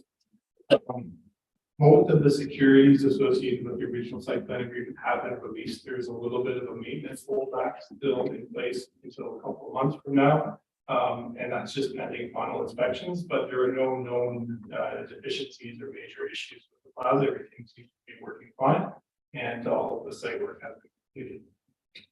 So you'll see my recommendation does include a few conditions with it, and that's just to make sure that despite the exemption, we still will receive all of the required documentation, the final plan, the declaration, and the parking will remain shared as required, as per the original plan, to the town's satisfaction. And so what this recommendation would do is allow clerk, Jennifer to sign the certificate of exemption on the final condominium plan once these other conditions A, B, and C have all been addressed. So I'll pause there for any questions. Should you have any of myself or the owners? Thank you. Okay, thank you. Steve, questions from council? Councilor Kishardi. So the question would be, each unit will still be considered zone commercial. There'll be no residential in that area. Nobody can live in. Okay. Yeah, strictly commercial. It doesn't change the permitted use. Open the option of residential use for anything. Else? Okay, I will just mention, I mean, it's kind of separate from what we're discussing tonight, and I've mentioned it to one of the owners before in person, but I think it's worth repeating publicly. Just you know how appreciative I am, certainly as mayor, in the condition in which you keep your property. It's a pleasure to go in there, and I mean in many ways I wish that every commercial property owner within the town of Shelburne took as much pride as you obviously do in your property. So for what it's worth, thank you. Okay, if there are no further questions, then the recommendation is that we receive the report P 2023-15 as information, and the council authorizes the clerk to approve the certificate of exemption from draft plan of condominium approval for 301 to 305 Colonel Phillips Drive in accordance with section 51 of the Planning Act and section 9 of the Condominium Act, the following basis and conditions. A, that the development is subject to a site plan agreement registered on title, which establishes the required on-site facilities and maintenance obligations of the current and any future owners of the lands. B, that shared access to and use of the required parking spaces and areas will be maintained for all of the existing buildings and commercial retail units on the lands in accordance with the approved site plan and the zoning bylaws as varied by minor variance. C, that prior to registration, the draft and final condominium plan and declaration are provided for review and are acceptable to the town planner and town solicitor. And finally, D, that the certificate of exemption shall be included on the final condominium plan submitted to the town. Is there a mover and seconder for that?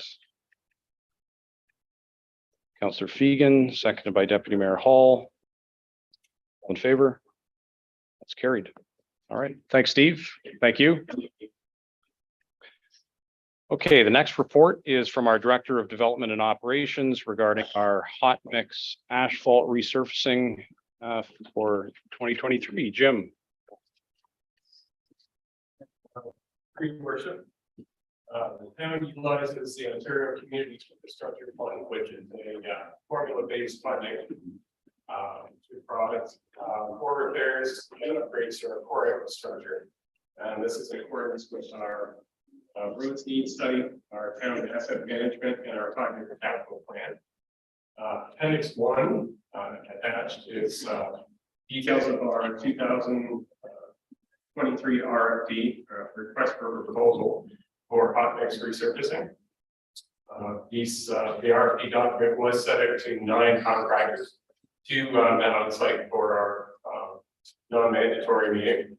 And you mentioned we did receive 4 bids from contractors.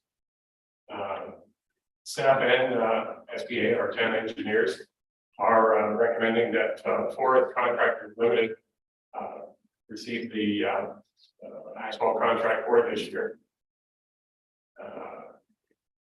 in the amount of $185,772.35 plus HST. Attachment 2 or appendix 2 is SBA's letter of intent to reward. Funding from this project was budgeted through our OCI funding, as well as from our tax base. Following adoption of our 2023 budget listed these projects, staff learned that our OCI contributions for this year would be $500,741. The Ministry of Infrastructure also allows us to accumulate this money for up to 5 years to group that to larger projects down the road, such as urbanization of some of our road cross section streets that we have in the future coming. Eligible capital expenditures must be for infrastructure such as roads, bridges, water, wastewater, sanitary and stormwater facilities. Staff is recommending that this additional funding of $311,699.06 be placed into reserve to offset future projects. With our policy implications, approval of council is required in accordance with the procurement policy. Consultations were with adjournment associates, Dave Dash and Lee Harmon, as well as Carrie, our director of financial services treasurer. This does align with council's priorities. SP1, responsible finance, financial management through long-term planning, and SP2, investing critical infrastructure and services for future. Thank you. Jim, questions? Councilor Bernardo? I was looking at the different cost estimates that came in. There's quite a difference in the cost estimates between the highest and the lowest that came in. Is it a case of those not wanting to work? Or is there something that the lowest estimate isn't doing compared to what maybe the highest estimate was bringing in? Like, there's such a disparity between them that kind of makes me wonder what the heck. Yes, for your worship, with any quoting on any kind of contracts, if a contractor is booked up for the year, they're not quite as eager to take on the work, but if they do get it at the price that they're quoted, they'll make sure that they fit it in. We did notice that there was that large gap between the contractors, so we have had a pre-construction with the contractor, and what were some of our concerns there? They do have a reputation with us. They did do our asphalt in San Diego Court this year, as well as I have worked with them in the past on the former municipality. So they do a lot of their own work in-house now. So they have their own concrete work for curbs, and they do all their own manhole and catch basin. So they've been able to keep costs down that way. So we feel pretty confident, and their work is, although it being relatively new with us, it is holding up well in San Diego Court. Have they learned the weather yet? We haven't mentioned to them that they will probably want to get going on it because our fall season turned pretty quick too. So they are looking at mobilizing it. It's early tomorrow. That will get approval tonight. It's grinding, and they hope to be done the projects and everything within a week.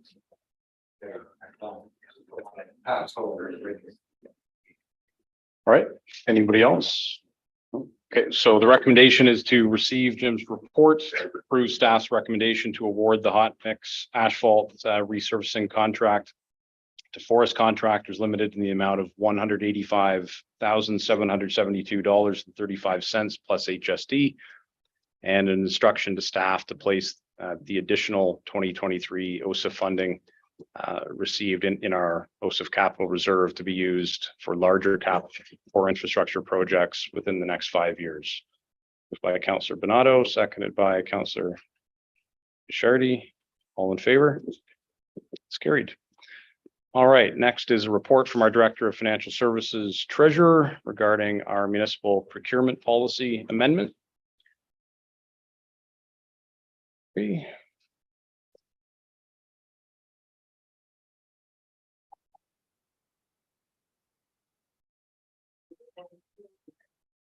This is the year for review and policy. I think it was number 4 this year. And this one is actually a requirement, is actually written right in the policy that it be reviewed by the new council and the during the new election. So all that that's done to this policy, as we have found that the majority of it works for us, is we recommended that the procurement levels be increased for staff members. And the reason that we've done it, one example is with Jim's report that we looked at, that award was over our CAO's purchasing limit and had it not being, we would not have had to bring that to council. So the one thing that still remains the same is that anything out of the ordinary, for example, if you were not taking the lowest bidder, or if it was a project where the budget hadn't been established yet, and we were going to RFP this year for something that's happening next year, and the budget had not been adopted yet, we would still have to award it. So other than that, nothing has changed with the exception of the increase in the limits. And we reviewed neighboring municipalities, their sizes and the counties here at Bylaw, and have kind of found a common ground for the size of our town and what we feel would be acceptable. Council to adopt. Questions for Carrie? Or for Denise, to be shouldering more responsibility? No? Okay. All right, so the recommendation is to receive the report, to provide for the reading and enacting of bylaw number 48-2023, which is a bylaw to rescind the previous bylaw from 2019 and to adopt the amended municipal procurement policy as presented. Moved by Councillor Gashardi, seconded by Councillor Wegner. All in favor? That's carried. Thanks, Carrie. Next is a bylaw to amend bylaw 41-2023 to regulate and license vehicles for hire. Jennifer. Through your worship, this is just a friendly amendment to include an expiry date for licenses that are issued to taxi drivers, limousine drivers. Inadvertently, it was missed in the first bylaw, so they've asked us to provide a friendly amendment. Okay. Mover and seconder for that. Councillor Fegan, seconded by Councillor Donato. All in favor? It's carried. All right, next item is Councillor Bonato's notice of motion from our July 24th meeting. So I'll read the motion first, see if there's a seconder, and then we'll have a discussion. So the motion reads, be it resolved that council asks staff to show how staff can be accommodated in the upper floor of the former police side of town hall and to bring back a report to council as to what is required to turn the lower part into a council chamber, and furthermore to bring back as part of the report cost to allow it to be incorporated into the 2024 budget. Is there a seconder for that, first of all? Councillor Fegan, okay. Councillor Bonato, do you want to speak to that? Well, this is working to some degree as council chambers. It's really not proper council chambers. It's typical for meetings to be held in here. We're looking at a small screen when we have delegations, for example. I pretty much need binoculars to see who's on there. A proper council chamber should be in town hall. There's, in my mind, a lot of room that's not being adequately used within town hall. I think that we should look at it, see how staff can be properly accommodated. The upstairs, for example, the former police side of the building has a boardroom. Who's using it? What's it being used for? Why isn't it turned into offices? There's two other rooms up there, for example, that I'm not sure they're being used by anybody at this point in time. All I'm asking for is staff to review the building as a whole to see how staff can be accommodated in the building, whether it's in the upper part of the police, including the the downstairs of the current town hall, how it can be used so that staff is properly accommodated within the whole building. And that the downstairs part should be, in my mind, a proper council chambers for council to sit in, to be able to see the public as well as delegations in there. If the public walks in here, and it's happened to me, where's council chambers? How do I go to see council? They have no idea where we are. Basically, they don't realize we're up here. They don't realize they come up here. Whereas if it was on a proper level downstairs where it should be, then the public would come in, would be able to participate properly with the council in proper council chambers. That's just the feeling I have. It should be within town hall. That's what town hall is. That's where council's supposed to be. I understand staff needs room, but is it going to be here? And the other thing is, can some of it also be accommodated outside of this particular town hall? Can it be accommodated down at Public Works, for example? Is it all, staff have to be here? Can some of our staff that relates to Public Works not be down at Public Works in the building down there? So that's all I'm asking for, looking at the accommodation as a whole where staff is, so that we can have proper council chambers in this building for ourselves. Okay, Councillor Fegan, do you want to speak to it as seconder? And then I think Denise has some comments. I don't mind the idea of having staff look into this and bring back a report. I do have an issue thinking that if we put a restriction of trying to squeeze this into a 2024 budget, I think that's a really unreasonable timeline for staff. And I think we just need more time to look into this deeply. Whether we just have them use the upstairs or whatever, I think an overall analysis of the building is not a bad idea. But we've got to give that their time to proper diligence. Yes. Thanks, Mayor Mills. So I'm just going to clarify one comment that Councillor Bernardo meant or at first about he wasn't sure. I'll let you know that the limited space that was formerly on the second floor that the services of the police occupied, one room is used by 3 bylaw officers that are sharing it. The small boardroom, which is very small and used to have the PSB meetings, is something we regularly use for staff training and or other confidential meetings. And the other small office, which is shared as our server location for everything else, is where our HR coordinator that has to have confidential meetings. So we basically has half of space.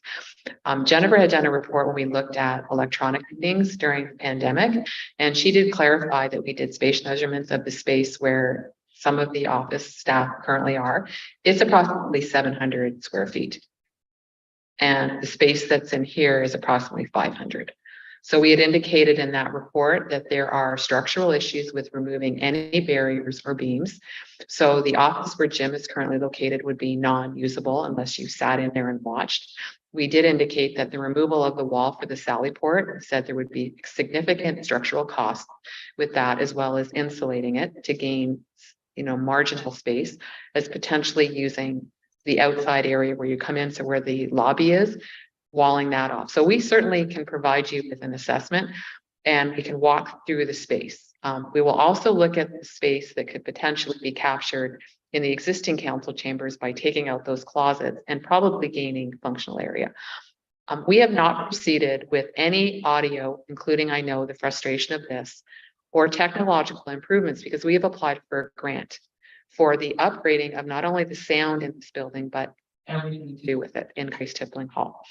We didn't want to duplicate efforts and spend money on that component of this to then have it successfully funded through a grant application. Trend-wise, I can let you know that it is becoming more normal. And I think the county is a good example of that, where the county's meetings are held in a boardroom at the Edelbrock Center. There are other municipalities that share council chambers with other communities. Orangeville in the past was used by different municipalities, or namely the county then. So I think we'll do a report. I think it's also probably very beneficial, and this is something the mayor and I had discussed, for all of council to have a walkabout through these buildings, including our operational yard, where there is no room other than squeezing 2 people in there currently in a very small, we're surplusing 420. We can't have you all at once by getting a de facto council meeting, but happy to do you in batches of 2 or 3. And then before we write the report, you can have a visual of what our space limitations are. Coupled with that is we have staff positions that have not yet been filled. And they will need a place to land. So we have planner that wasn't filled last year, and we're reissuing that. You've seen recommendations for the Parks and Rec master plan, which obviously you would reconsider in the 2024 budget. And the other issue that would happen in the absence of staff having a space that they can work in, then we would have to look seriously at only a hybrid approach to what staffing positions would be permanently delegated to work from home to free up that space. So that's me doing a brief overview of what we've already assessed. I don't think, based on our last assessment, we would be able to expand the Sallyport and capture that minimal space in that area for less than $500,000. Doesn't cost that much. I think the tour idea is probably a good start, for all of us. I'm probably in here more than anybody else on council, and to be honest, because of COVID and everything else and things being moved around, I still don't have a great sense as to where everybody's situated and what servers in what room and everything else. So I do think it would probably be helpful for all of us, in these smaller groups, to take a tour, not only of this location. Denise, you can walk us through, kind of indicate who's where, how we're using the space, and then do the same for public works, I think. Just so that we're all sort of working from the same book, so to speak, and we all have a stronger visual of what's actually going on in each location, and then we can talk about it some more. Just for curiosity's sake, since I've been stuck one time down in the basement, what is the basement being used for? What, stuck in any particular part? Or? So the basement predominantly right now is storage and storage. So the area that were the jail cells and investigation room or the interview room, they're not being used. They're not ideal for office space. They're pretty bunker-like, but certainly we can walk through that and it would maximize what potential there is. The only other thing that's public in terms of use in the basement at the bottom is what we call the green room. So when there's theater productions, they go in there. We've recognized that also needs to be upgraded through the feasibility study for Grace Tippling Hall, and they need, we've reviewed whether or not there would be more space assigned to those performing teams or acts, because that's one of the limitations of the attractability of renting this space, because there's limitations in terms of that service that comes with higher, let's say, higher caliber performing arts centers. So that was something that was addressed in the feasibility study. Just my curiosity, when you said you had private meetings that needed to be private in a sense, I was just wondering about, and server room. I was just wondering if the basement was any that the police currently had, was any space that could be used for all types of meetings as well as potential server rooms, stuff like that. Yeah, we could. Curiosity, Yeah, that's all. we could meet in the basement. Yeah. Sure. I've had a grand tour once too often in these buildings. Councillor Fegan. Yeah, I'm stuck in a few of them. If I may, I know, Councilor Miles probably not gonna be happy with our invitations here, but it might be prudent for council to have that tour before we even consider this motion. No, I was thinking of tabling it until we have to, everyone's had to do it. Okay, so Yeah, we'll tee up I'd be willing to defer this until we all have a much better idea. Tours. So. I just think it makes sense, and then we all sort of know what we're talking about. Tours will be scheduled. Sorry, Carrie, you volunteering to be a tour guide? Will there be a fee for this? Just for you. $1,000 for you. Carrie? Thank you. I just wanted to point out that in the adopted budget, we did identify future year projects for 2024 and 2025, which included space planning. Year one was budgeted at $60,000 and year two was budgeted at $40,000. All of that was coming from tax base. So in a sense, we're already planning for growth as well as for needs in It the was future. originally in the budget in 2020. Then, of course, we all know what happened that year. And we've been pushing it out every year. And something else always comes up that needs done sooner than later. And so here we are, 2024 and 2025, and unless council has an appetite to fund that from tax base. And the other the reason we stalled that was because we were in a police servicing situation review. So there was no strategic benefit to make decisions about space when there could be potentially, which has come to be, a different policing model, which then freed up that space. And then COVID hit. And then we did some modest adjustments to make that space more usable. That's about where we've landed right now. But we've also added a number of staff positions to the team through the ops review, and then prior to that, through the 2 SDRs So, tours. yeah, so we'll set up some tours. And question procedurally, can we defer something indefinitely? Does it have to be given a date? You can divert indefinitely, but it is recommended that you provide a date and a timeline for staff to follow. Well, it's pretty hard unless to put a date, unless we know how soon those tours happen. I guess the other option is you could withdraw the motion now, Great. bring it forward, or a different motion after the. Does the 6 months kick in at that Yeah. point when we can't bring back something? But if Can we remove it and not have that in consideration? but we aren't ruling on anything. We're not making a decision on anything. So if it's withdrawn, Yeah. then it's like it didn't happen. So, yeah. Yeah, the only time the 6 months kicks in is that we'll know it's not there. Okay. You can also table a motion with no date associated with it. It doesn't require you to reintroduce it for this motion. I do take it with no date, and I could bring it back forward at that Okay. point. Okay, sounds good.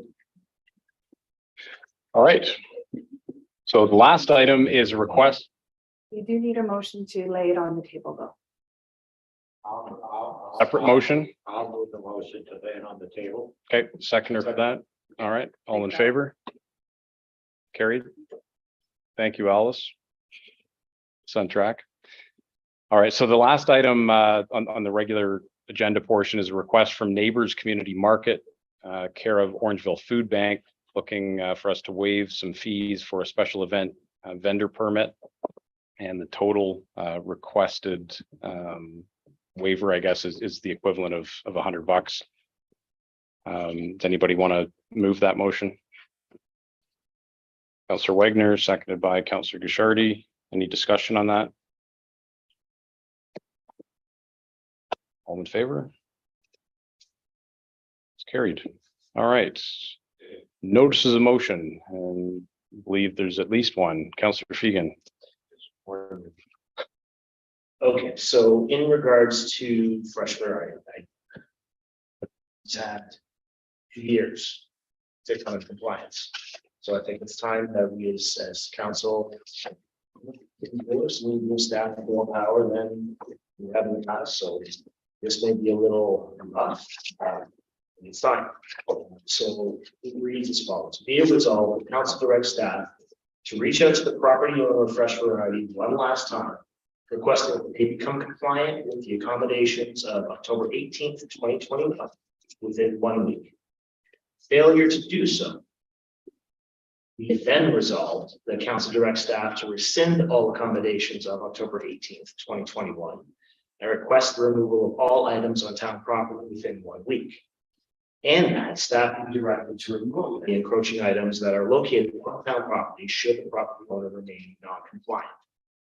And also that staff also be directed to seek from the OPP to possibly have the property owner charged with mischief under the Criminal Code of Canada, section 430, for the removal of the no parking signs should the property owner remain non-compliant. Okay. All right. So we'll consider that on September 11th, right? Meeting. Okay. All right. Otto? I put forward a notice of motion requesting that council ask Ms. Carrier Fire Marquis to come to the future council meeting. And that the fire chief be also advised to come to the same council meeting.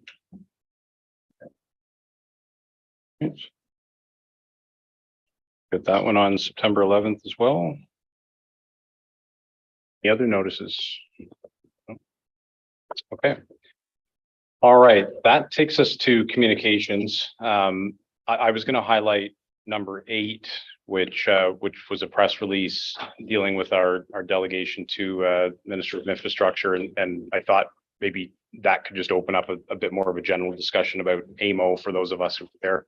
But before we do that, anything else from communications, Councillor Bernardo? number 16, support for both Carolyn and Chad King regarding updating municipal freedom of information and privacy act. It's 30. That'll reflect all of the changes in technology that we have currently and can cause issues because of that. Okay, so you want to And then make I a motion to also have support then? Number 23. Well, let's finish 16 for, did you want to make a motion to support for that one? I do want to make a motion to support for that one. Okay, is there a seconder for that? Councillor Fegan? Any discussion on that one? All in favor?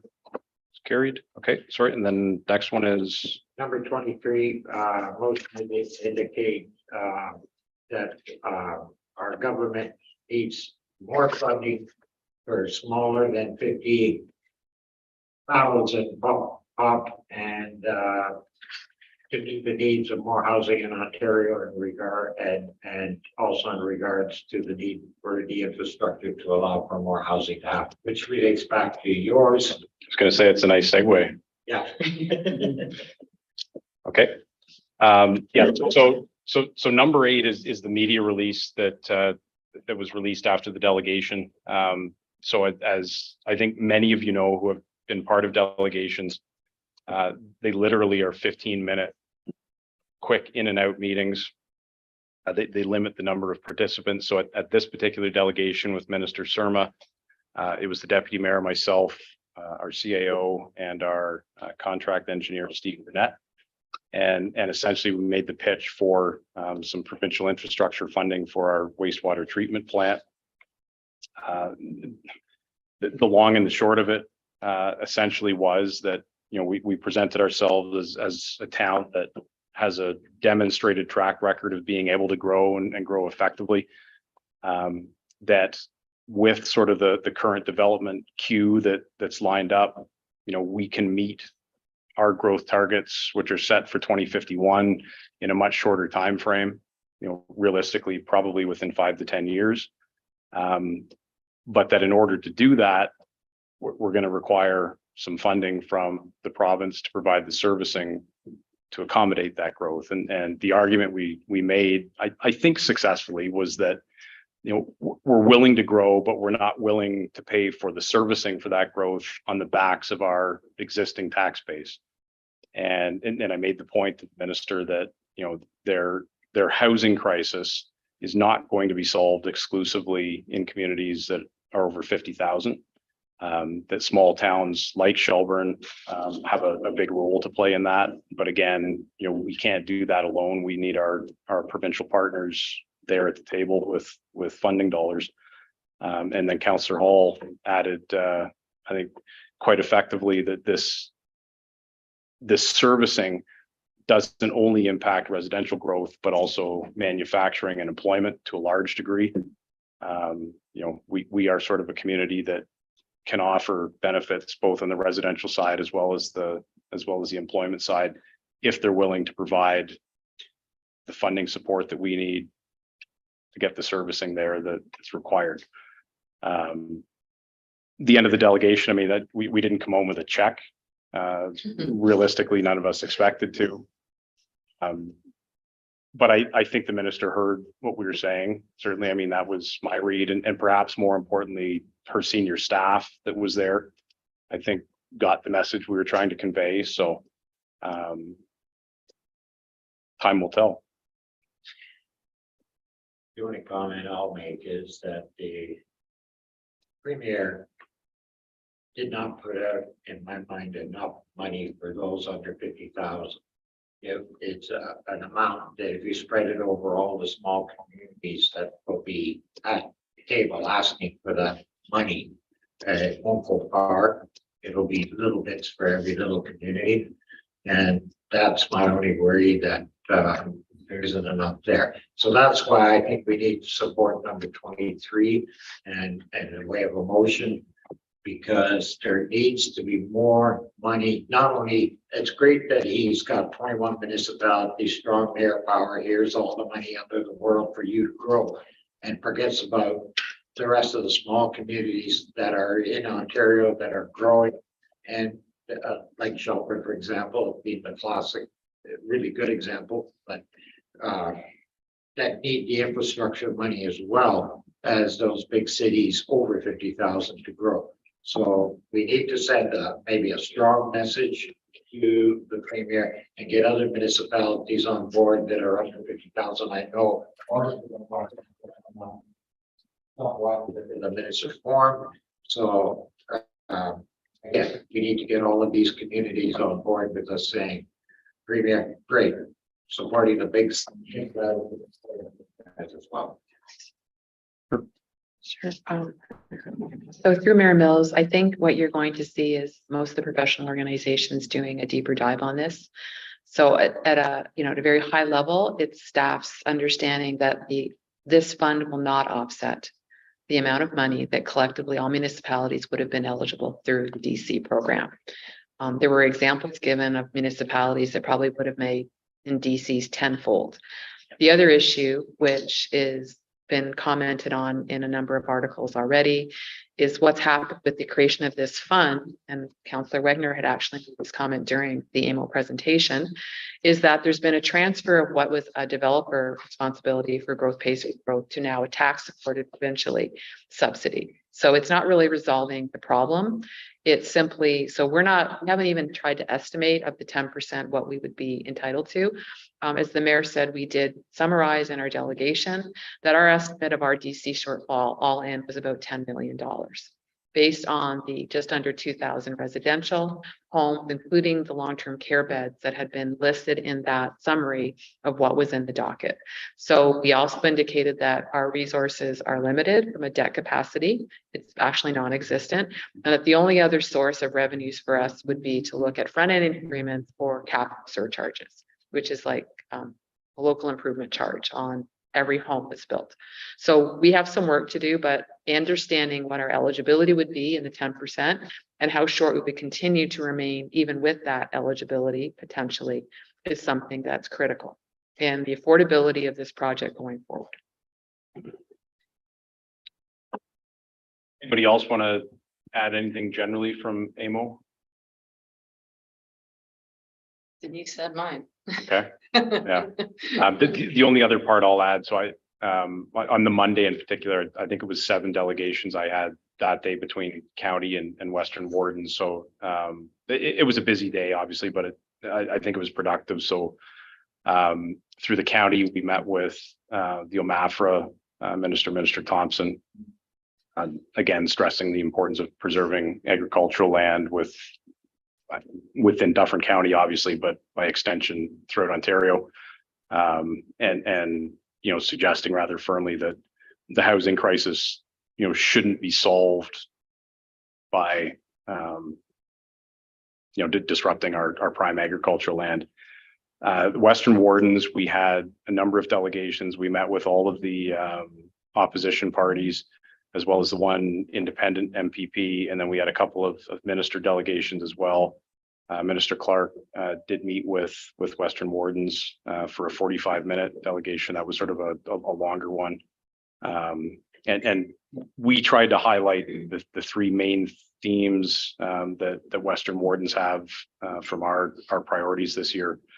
And that is housing, obviously, workforce to support the housing, and then homelessness, mental health, and addiction issues that are becoming more of a real issue in Ontario than they have been in the past. So I think on those 3 priorities, I was sort of tasked with summarizing stuff in each of those. And what I tried to convey was that, each of those should be viewed as nonpartisan issues. I mean, those are 3 things that I think all parties, regardless of their leanings, can get behind. And I think without exception, all of them, kind of bought into that yeah, these are things that we should be united on. And let's put, the party nonsense aside and try to solve some real problems for the constituents that we all serve. So again, time will tell, but all in all, I think it was a busy couple of days, but I think it was productive. So yeah.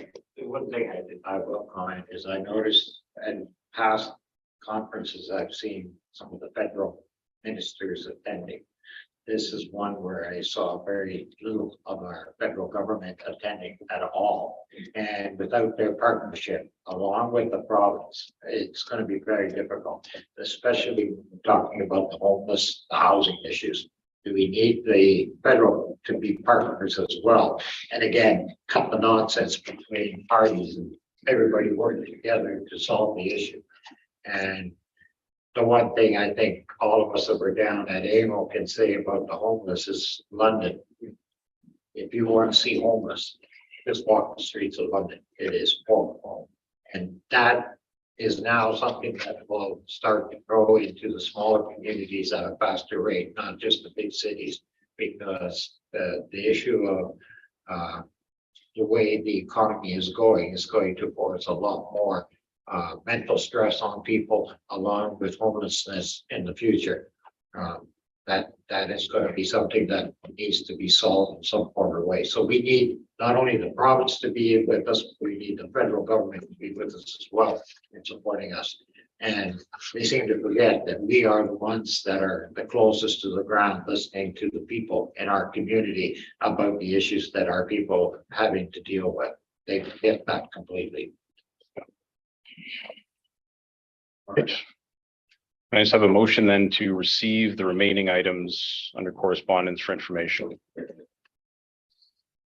Councillor Wagner, second by Councillor Gashardi, all in favor? It's carried.